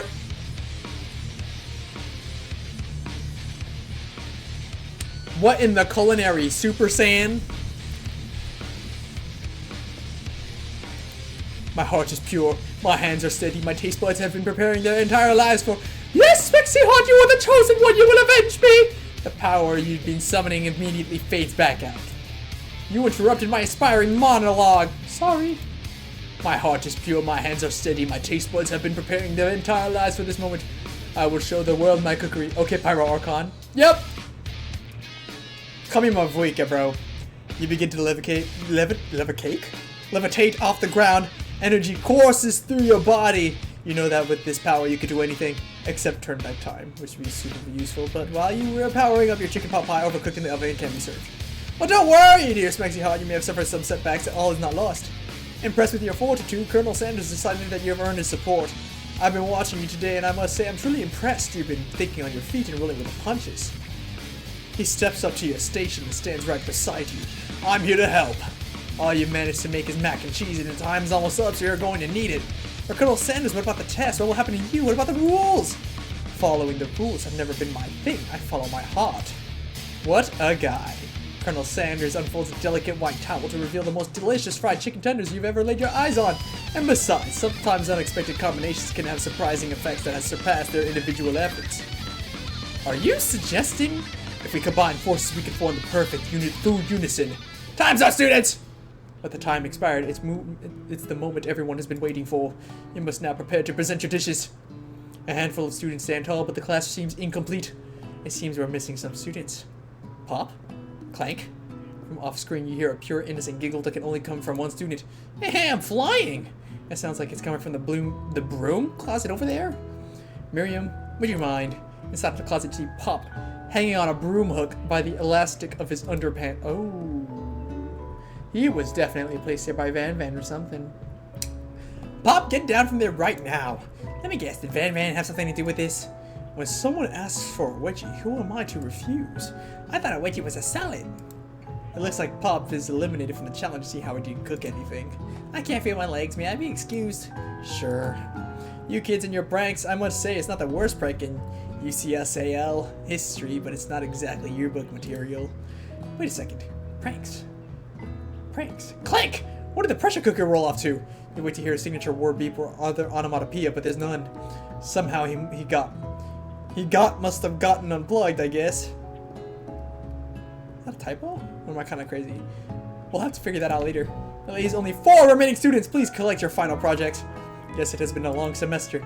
Wow, 3 whole days long. But after days of hard work, the time has come for me to eat. Miriam, step forward. I've made tender udon noodles and savory. Gang, I love udon, bro. I need that in my life.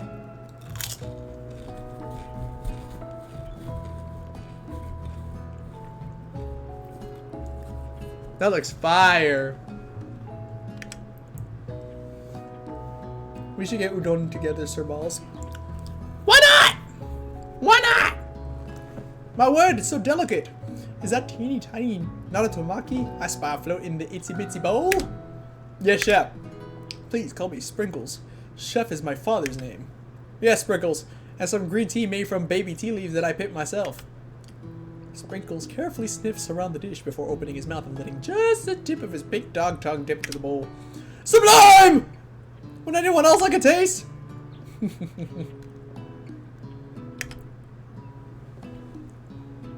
Goodness. A plus! Rarely do I taste a dish with as much love poured into it as yours. Miriam is overjoyed. Thank you, Spixie Hot, for helping me to believe in myself. Van, you're up. Now describe your dish. I made.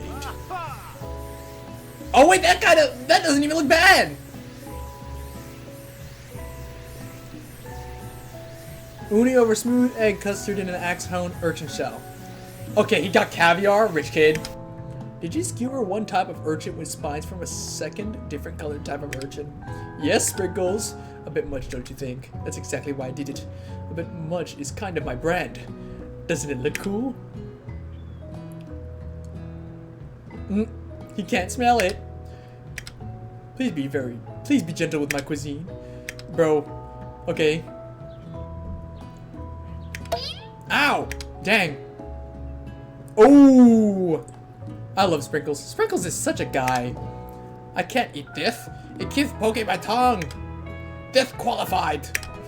A stunning turn of events. Who would have thought that serving a food in a bowl made of needles could make it difficult to eat? Dejected Van does not go gentle into the night. Disqualified for glamour? Don't discount simplicity. This isn't the last you've heard of me. Before forcing us to endure his swollen tongue for another moment, Sprinkles graciously laps us a bowl of milk. I know. Yeah, I'm a dog and I drink milk. Get over it. Sometimes it helps calm my agitated tongue. Next student, Ashley, it's time to step up. I made orange blossom Turkish delight in a light rose water syrup topped with French meringue.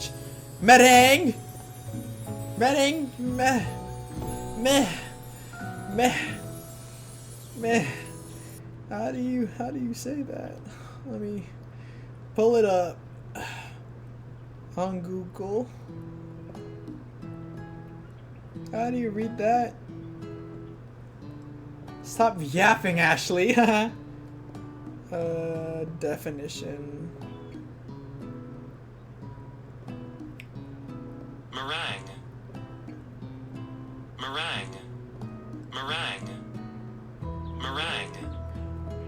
Meringue!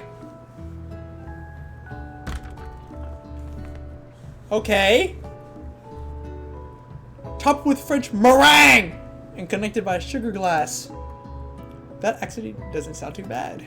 Indeed, it's quite delightful. However, I'd ask that you please refrain from eating it or attempting to taste it in any way. What? Don't eat the food at a cooking school? Got toast in your ears or something spicy hot? I told you it's a display piece. I must say it is beautiful. However, this is a cooking competition, not at a cooking school. Yeah, which is why I cooked it and did an extremely good job cooking it too. I didn't even realize we were having an eating exam. If I wanted to be judged on eating, I'd go to a college of eating school for the hungry. I suppose you could smell it if you absolutely insisted, but don't breathe too hard. You might disrupt the sugar spiral. If the food cannot be eaten, it cannot be judged. You are disqualified.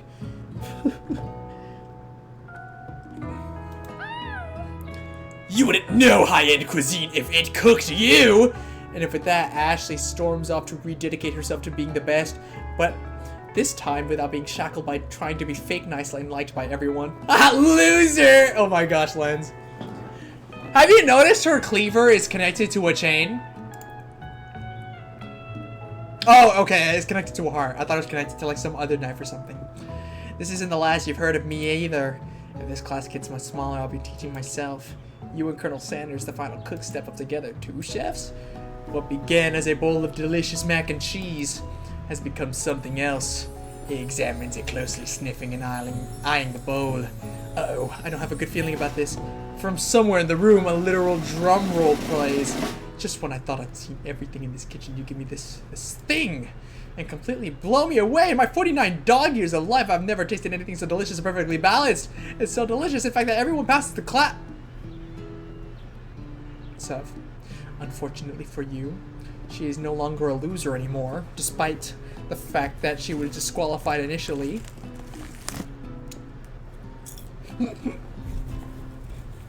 Sorry, Sam. You pass, you pass, you pass, you pass, and you get a pass.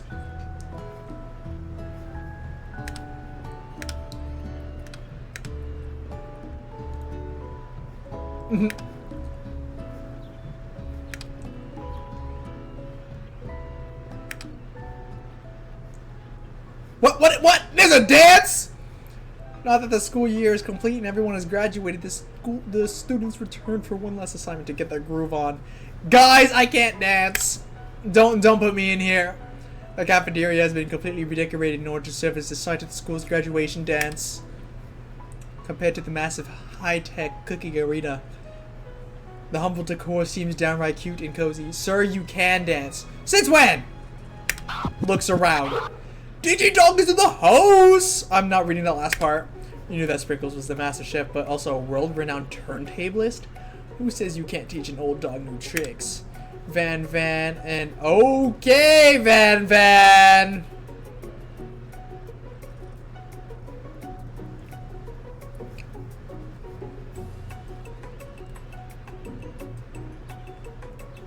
Van and Ashley tell everyone that they've committed themselves to the righting the wrongs they did while they were the villains. What is this nonsense?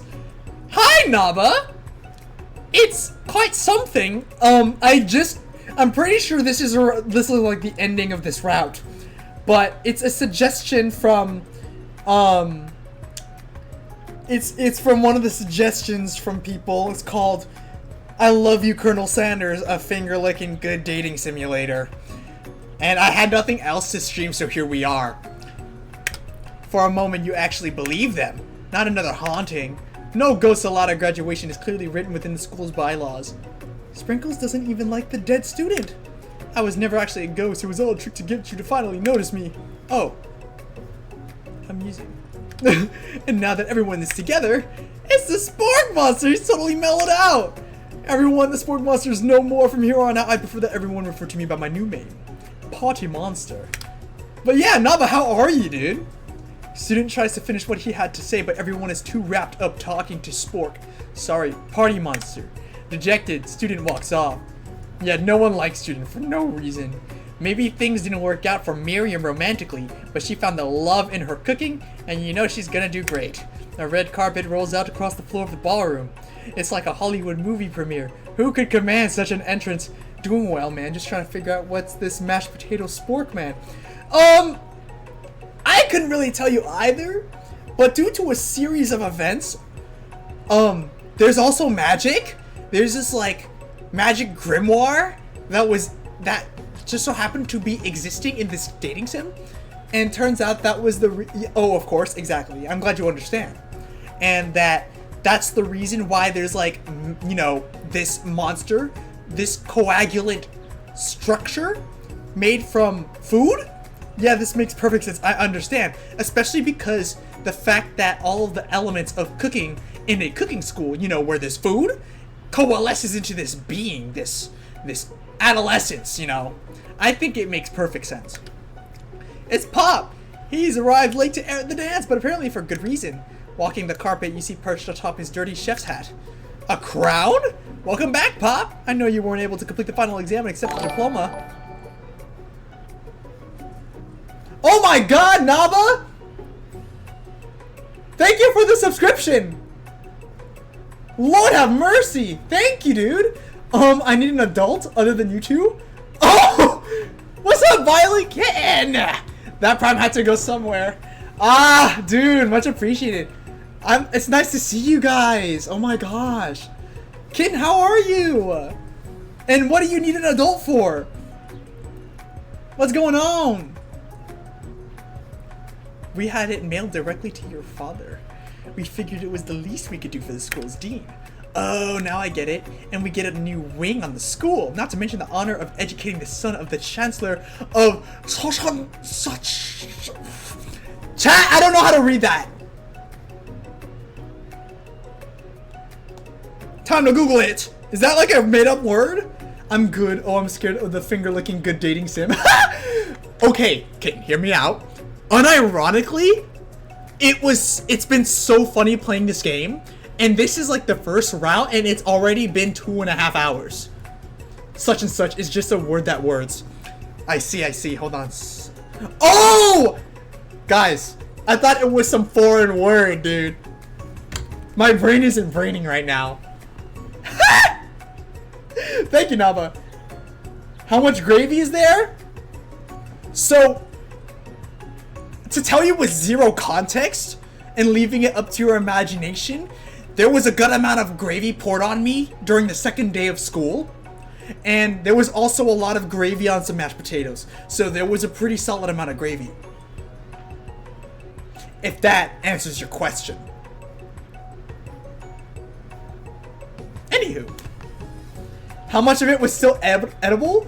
Are you talking about the food in this in general? Or are you talking about like the food monster? Because if you're talking about the food monster, oh, it most definitely is not edible. Okay, I'm into this. Everything was edible.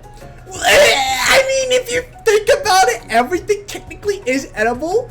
But will you die eating some of the stuff? Perchance. I mean, like, if we need to clean gravy off of things. I mean, I would still say it's kind of edible. You know? Nothing more power to you if you just eat it, you know. Full send it. The music at the dance is interrupted by the sound of sparkling and electrical hissing. And I only have a tongue as a tool for cleaning. Ow! So, Naba, you know how I said that there was a lot of gravy poured onto me? Ignore that. In fact, there was no gravy poured onto me. Alright? You don't gotta... Gravy makes everything better? Yeah! Well, I want to clean off the gravy monster. To be clear. Okay, I'm thankful for your clarification. Thank you. And I agree, Kitten. Bro, if y'all go to Jollibee, for the first time, if y'all haven't tried Jollibee, go to Jollibee. I know this is a KFC game, but if you go to Jollibee, get their gravy. Eat the chicken in the gravy. In fact, you should get a whole cup of that gravy and just dip that drumstick in. Heaven! Naba loves Jollibee. Bro, let me give you a virtual handshake right now. Oh my god. Oh, Lord have mercy. I'm glad you understand. It's Clank who has arrived late to the dance. Now that I've graduated, I can reveal my truth. Whoa, he's still doing the talking thing. I'm Clank, and I'm not of this earth. I'm actually from a faraway planet in another dimension. Yeah, because that makes sense. And with that, they became even better besties. For real, for real. What? What? I actually feel like I knew it this whole time. Now that I have learned the ways of your kind, I must return. Miriam, will you come with me?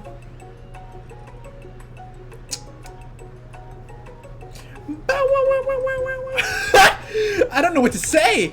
Besides, no, obviously. I have just begun to learn who I really am. This isn't the time for me to devote my life to figuring out who you are, Clank. You're blown away by Miriam's maturity. Dubs, dub you, Miriam. It's pretty clear she has managed to surpass you in that regard. I understand, kind of. Humans are weird. A portal opens up and Clank disappears through it. Yeah, because that makes sense! Finally, Colonel Sanders arrives. Howdy, classmates. Oh my gosh, he's wearing a regular outfit instead of a flippin' apron. Why does he have biceps and triceps for days? Anyway, just like the first day you met him, he has come back prepared to feed the entire class. However, it's not enough to just give them a bucket of chicken. This time, it's a full meal! I didn't get to be the most famous chicken man in the history of chicken and man by not reminding people to go out and buy my chicken. The end?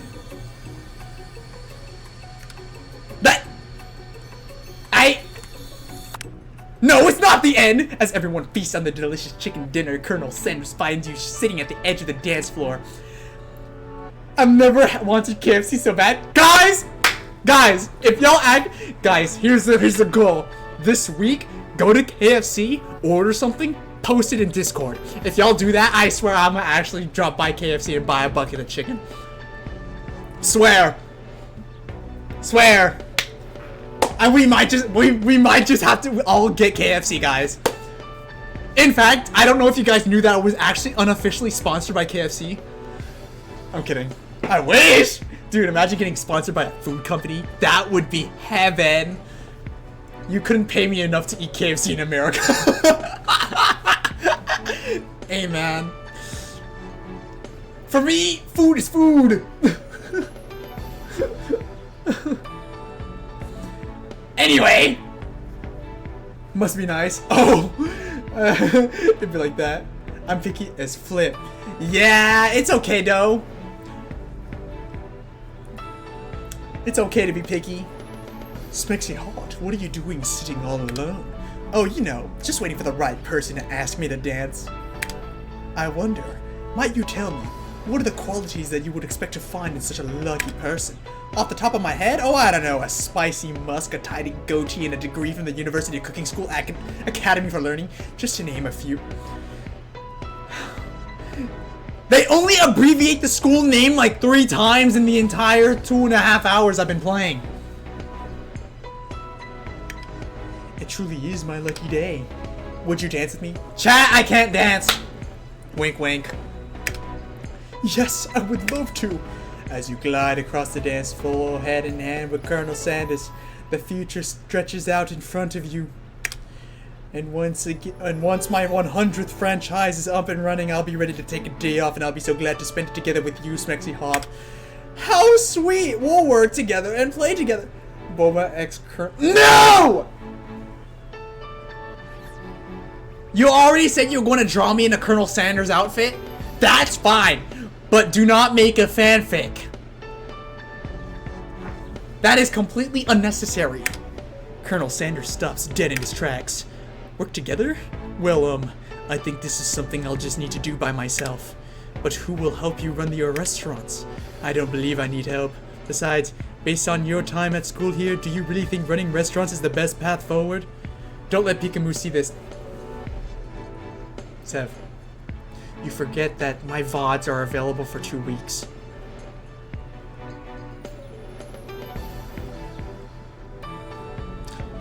It's inevitable. It's very inevitable. Could it be?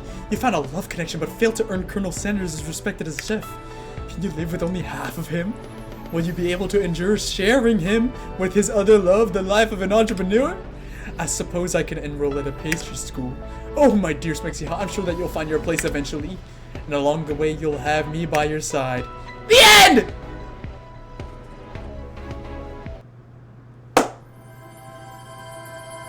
Oh my god. Oh my god, what a game. Chat!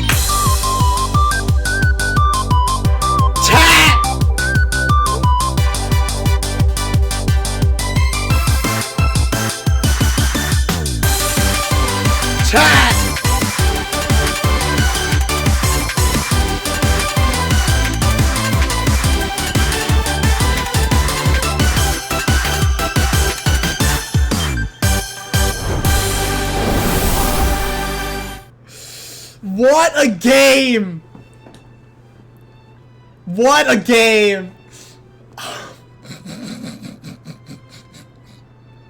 I must make a game like this. Sev.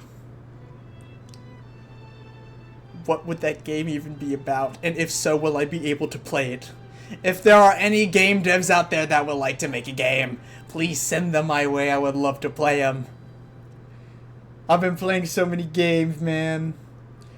Honestly, Seb, go for it. A great educational experience. But chat! Despite how long any of y'all have been in this stream, what did you guys think of I Love You, Colonel Sanders, a finger-licking good dating simulator? I want to hear your thoughts as I munch on these chips. Makes me want KFC. Dubs.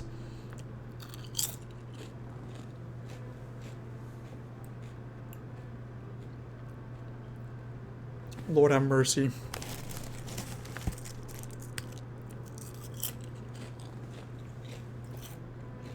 And also make me feel single. Sev, focus on you first. Oh! Yeah! I support you. I hope food is everyone's love of their lives. Lord have mercy. I feel like you should be consuming KFC while you play. It would complete the experience. Hold on! I feel like if I were to do this again, I might actually buy KFC to eat while playing. You guys can't see me because I'm just this silly little guy, and I probably won't have a webcam thing anytime soon for you guys, but I will check. Let me check if there's only one ending in this. Edit a KFC bucket. Honestly, I probably could like shove a PNG in here. Hold on. I love you, Colonel Sanders. How many endings? How many endings?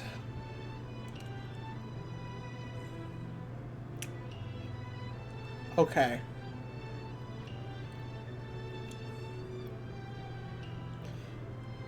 Alright, chat. There's 3 endings in I Love You, Colonel Sanders.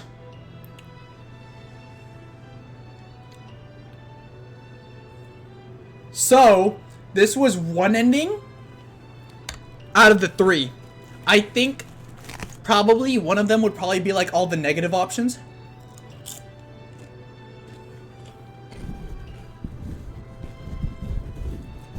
But you know, we'll see. No lie, I'm tempted to play this game again, like actually, like to do the rest of the endings on stream. I think this stream was really fun. I don't know how you felt about it, but for a random game to play from one of y'all's suggestions in Discord, this was one heck of a stream. So if y'all are down, I'll do another one of these I'll do another one to play the ending. And I'd be so down to do it again and probably get a KFC bucket along the way. Yes. But yeah, it was I think this stream alone was the most I've ever talked in any stream. Because typically, after like, what do you call it? After like a solid hour or something, you'll find that like I'm very quiet and I only respond when people are like actually like, what do you call it? Talking in chat, which is probably a habit that I should change. And I'll hope I improve on that eventually. But like, you know,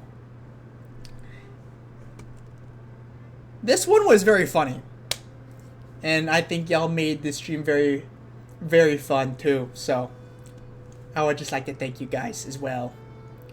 As of now, I think if I do another attempt, it would probably take another 2.5 hours. And I probably don't want it to extend this into like really late at night. But, Yes. But yeah, yeah, what's up? What's up? What's up, Zeb? As we stare at this title screen of Colonel Sanders.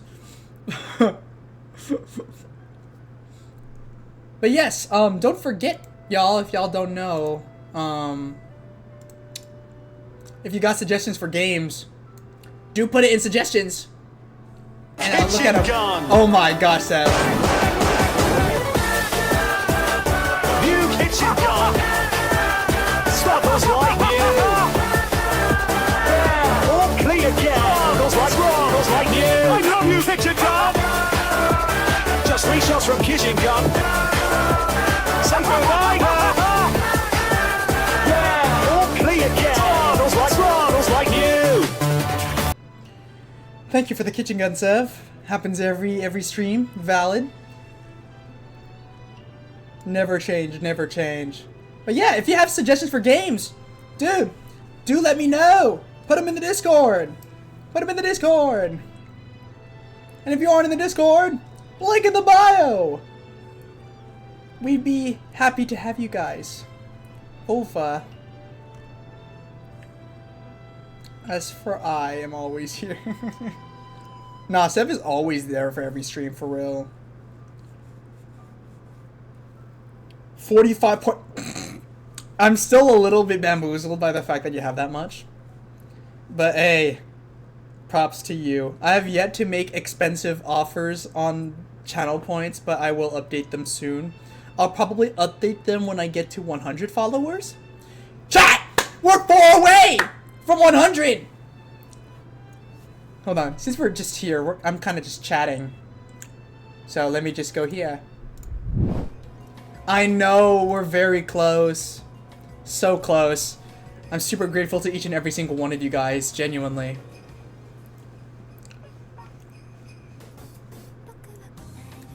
Yes, sir.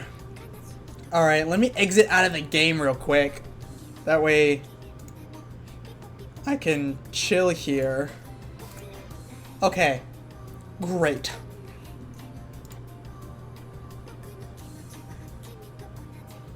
But yeah, just wanted to say thank you guys for all your support in making all these things fun for me. And, Naba! Let's play Lethal soon! I don't know when, but we gotta schedule a time.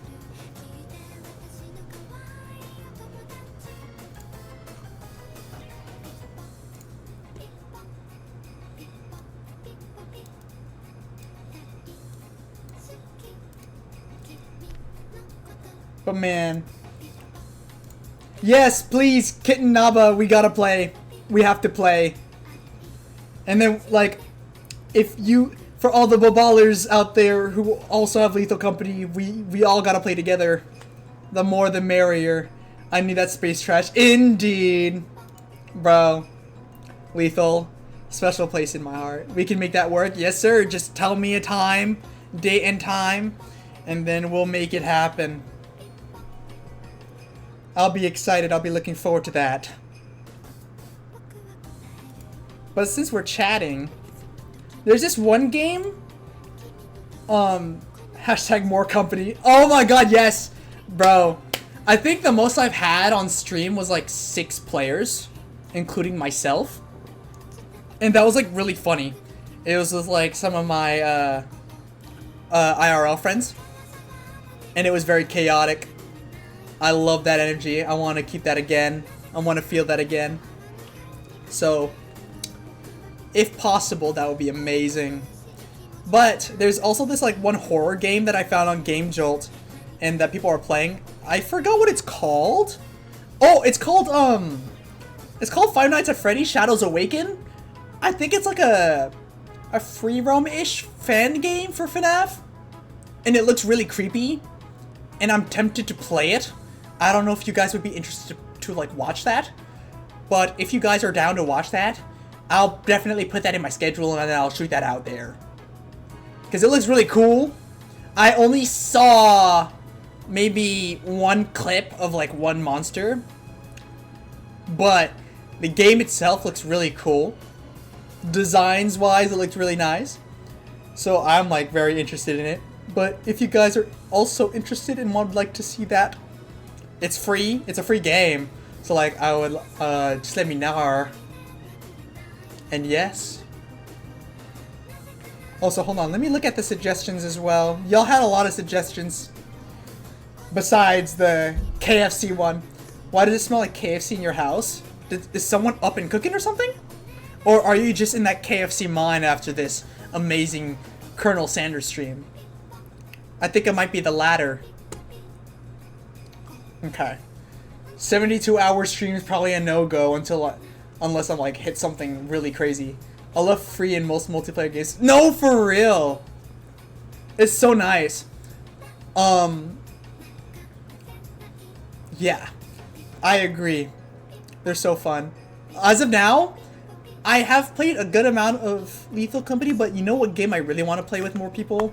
I want to play Content Warning with other people. I've only played it maybe 2 or 3 times on stream. Maybe sometimes on the side. But that game where you have to actually like film the monsters to get the required quota is actually so funny to me. And it was really funny because it also has Proxim chat. And I have to play that with people soon. There's so many games on the back burner, I swear. Dude, Sev! Bro, I remember getting tased by Emmett like multiple times and I couldn't even get up and we didn't even have the chance to even leave to actually start the day. So like, it was kind of funny. It was kind of funny. And then literally getting grabbed and harassed by like some of the monsters and it just tossing you around like a ragdoll. I think it's hilarious because you get to like film your friends dying, and that's a good thing as long as you get the camera back, you know.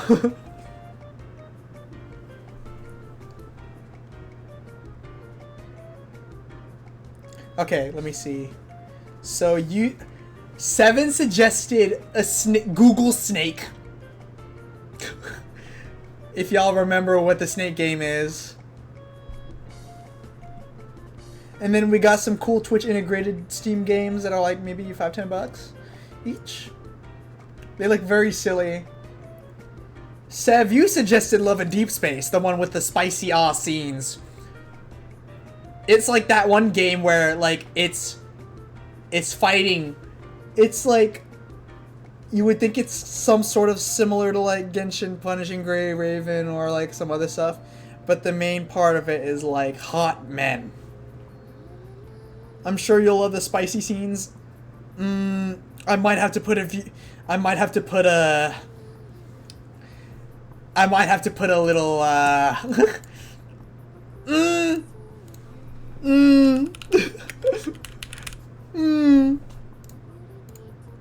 Also, the story's kind of depressing. I bet. Wasn't there like a funny haha explosion like flipping Big Hero 6 or something?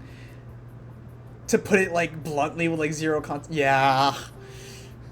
I think I saw that clip. It was just like like, oh my gosh, I'll see you tomorrow. Boom! And I was like, oh Lord! I was like, what is this game? But I think what really takes the cake, it was this one white-haired dude. What was his name? Silas or whatever. And he was like one of the antagonists of the game. But he's like one of the spicy people that you get to interact with or something. Silas, was that his name? I think it's his name, right? But yeah, that was like interesting. Very interesting. Okay, but besides that game, the crow guy, I think so? All I know is that he was one of the baddies. In more ways than one, but ta. Anyway. Yeah. But another dating sim is called My Handsome Horse Prince. That one I'm the most scared of. It's even more concerning than the Colonel Sanders game. My Handsome what? Look it up! Look it up! My Handsome Horse Prince. It's like, take an anime man, rip off his face, and plaster that onto a literal horse. It's not like the majestic horse where like Colonel Sanders is on top of it and that's the guy you're dating. No. fuse them together like Full Metal Alchemist. Like what happened with that little girl and the dog. Fuse them together. It's the man horse. Oh, heck no, get that away. I'm sorry, but that's an actual game. Back off, demon. Oh, gosh. Y'all are so funny. And then one with a very interesting name. Rice has suggested a game called Dream Daddy. Dream Daddy. Because it was backing off of the idea of Seven saying you should stream any game with hot men. But the thing about Dream Daddy is that I have no clue what that game is, and quite frankly, maybe I should stay oblivious.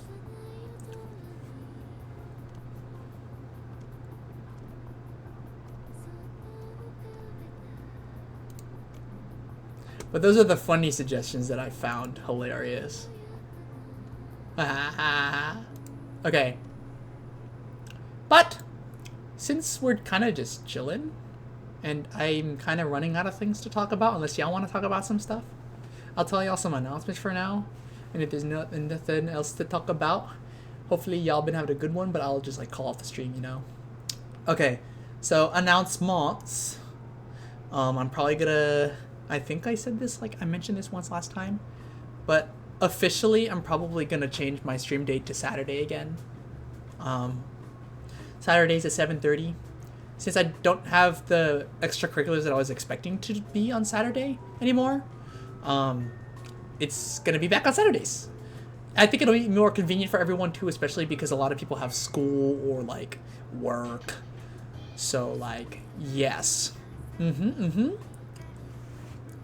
But yeah, I'll formalize that announcement in Discord within this week. Don't remind me of school. Dog, I got school.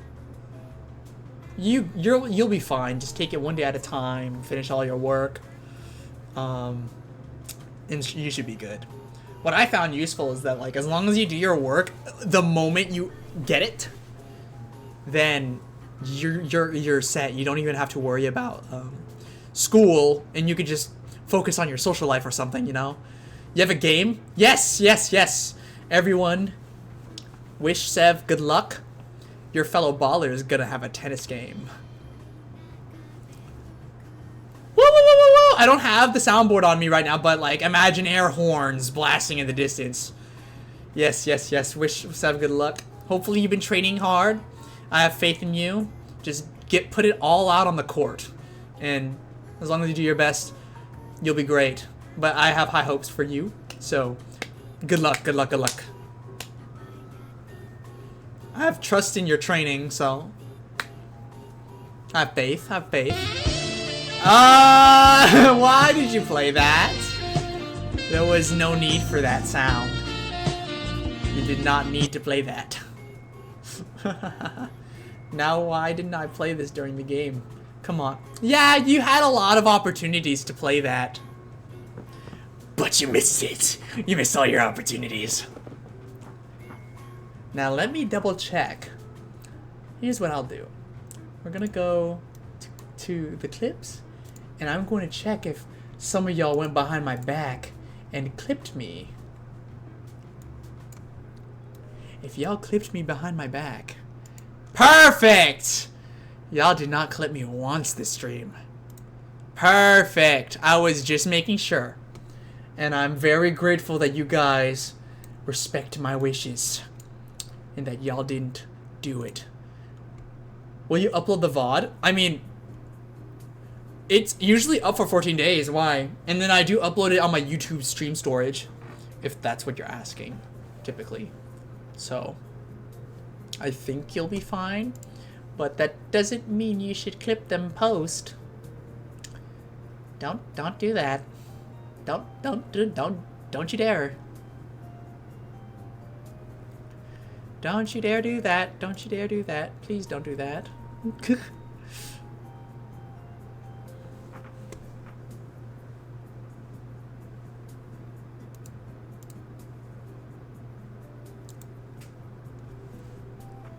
Cough. Now you're scaring me, you see? So y'all come here often? No, I only come here once a week.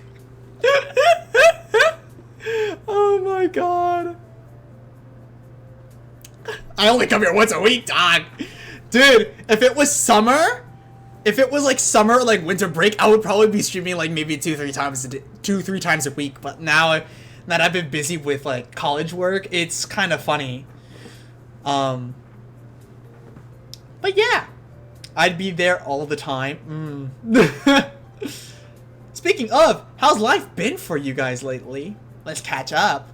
If y'all are down to chat, what y'all been up to? I know Sev has that game coming up, but who knows? How's life been treating you guys? Crazy? In a good way? I hope in a good way. I hope it's in a good way. Otherwise, I would be really sad. I have 2 games on my birthday week. Jeez. Yes. And that means your birthday week will be just as eventful, and I think that's a great thing. It's been a whirlwind for me in a good way. Oh, that's good! If you don't mind, do you want to, like, lightweight tell me about what's going on? What's been going well for you? What's been going well for you, dog? But Seb, I think that's kind of funny, though, because I remember one of my friends, when we when we had that dance competition, if you guys don't know what I'm talking about, it's pinned in the announcements tab of my Discord server. It was like a dance project that I was able to work on and perform with my friends. And it's like a YouTube video that's pinned. But it was basically like the day before one of my friends' birthday, and I think it was like a very, very fun, very eventful time for him. So like it's kind of crazy. Just family things and rearranging my town home. Ooh, we love a good rearranging for your house, dude. Everything looks all slick and dandy. Very nice. And we always love family time. Dude, I love family time. You don't understand. I hold family to like my heart. Although I don't like talking about my feelings, it's a great thing. It's a great thing, and I hold that very close. And so I'm glad you were able to spend time with your fam and also rearrange your house. It's really cool. Very refreshing. September 30th, Monday, and October 2nd, Wednesday, and I was supposed to go to a field trip, but no, the game says no. Sacrifices for extracurricular activities. Sounds right. Sounds about right. Hey, man. You got what you signed up for. Oh, finally, the little latest big baller finally updated, so that's good. But yeah, I'm glad, like, I think it's better than I love being in extracurriculars, honestly. I hope you like being in extracurriculars too, being in like, tennis and all. Because it makes me, and not in a bad way that it takes my mind off of school, but like, it helps me like manage and like makes me enjoy school more, if that makes sense. I love sports. Unironically, I never did sports I didn't do sports in high school, but I did do volleyball in middle school for like maybe 1 or 2 grades. But like I kind of did like other stuff in high school instead. But I think I was pretty involved. So like, and it wasn't sports, but I still think it was great. I finally understood scoring and switching. Bro, I still don't understand tennis. I was like, what is this love thing? 15 love. 30 love. Love. Like, why do you love it? Like, why do you have to love points? Like, actually, like, this is a genuine question. Love means 0. Why?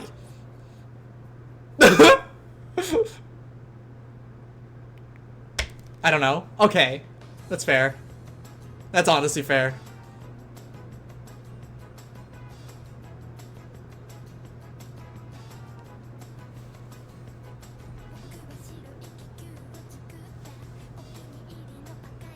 $15 love is literally 1.0. I see.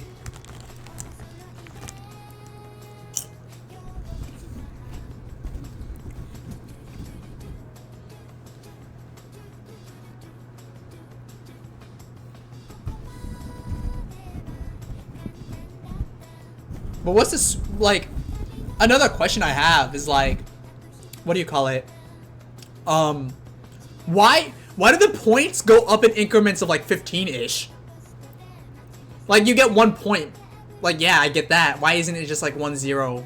Why is it like 15 instead? You know what I mean? I'm not sure either. Like I do want to understand. Like you could have just said 1-0, but like 15 love. Then you know, like the fancy way, the fancy term.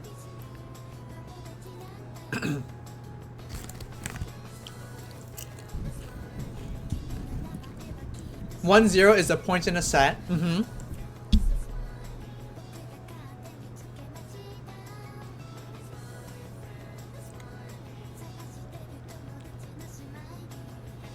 Oh, is that it? I was lightweight waiting for a but.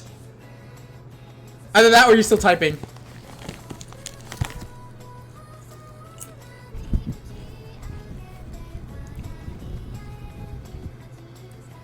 Consider points in a set minute. Oh. Okay, I kind of sort of get it. That's fair. Well, that's cool. But yeah, hopefully you're chilling with tennis. Hopefully it's helped you with school. I would have liked being in the sport, but I haven't like practiced any of like the usual sports or whatever.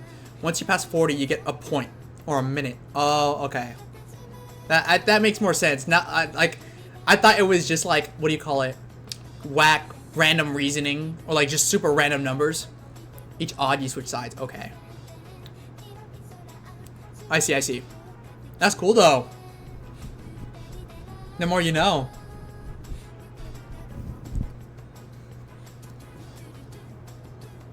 That's sick.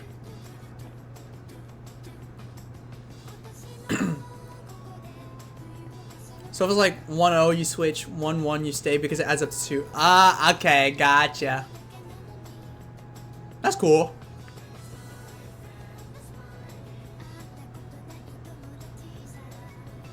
But yeah, all these crazy rules, man. So cool. So cool.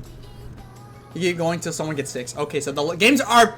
I can see why... Now I know why the games are kind of long then. Gotcha.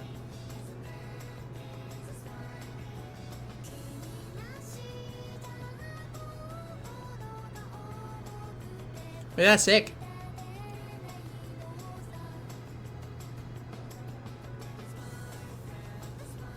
Best out of 3. Gotta ask. I see. I think it's like that for volleyball too. I think it's like 3 sets. Oh no. It might be a best out of 5. I forget. Or 2. No, it might be best out of 3. I don't know, but it's just like an odd number of matches though. It's all good though. Does anyone else in chat like play any other sports? Besides like tennis, by chance? Or has had any experience playing other sports? I wonder. Because if so, that would be sick. Because I had like some friends that did like some wrestling, some people did like basketball. A good amount of people do like track. They runners, they track stars.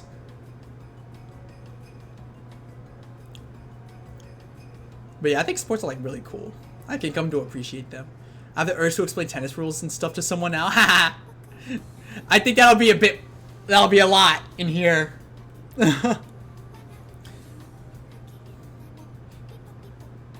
Who knows, maybe someone in Bobales wants to listen. You can put it in the Bobales Discord.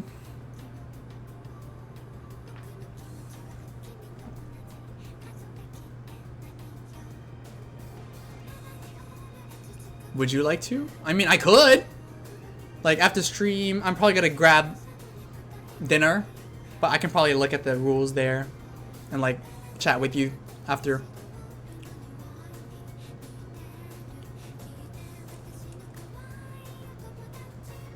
KK. But yeah. I think it's been super cool talking with you guys. Little catch up. But yeah. If you have any other comments, questions, or concerns, just hit me in the Discord. My DMs are open, or just put it in the, what do you call it? The server. If it's not in my private DMs. Oh, what's up, Sev?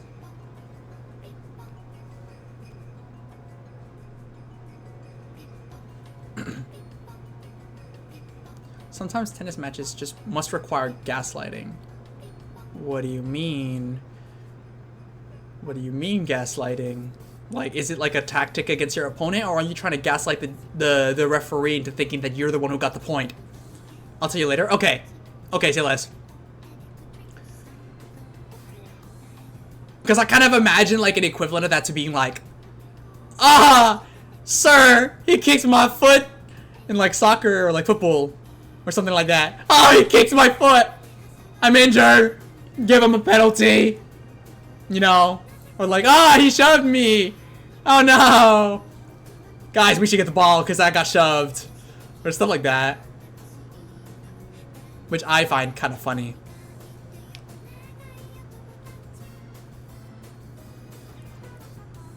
But yeah, it's been a pleasure talking with you guys. Special shout out to Naba and Yugis for subscribing during the stream. Sorry, I dropped my foot, get him out! But yeah, special shout out to you guys. Thank you for your subscriptions. And hopefully later, eventually, we can get to 100 followers and hopefully we can do some special on stream. That'll be great. So if y'all, it would be great if y'all can help me get there. So again, thank you guys so much for watching.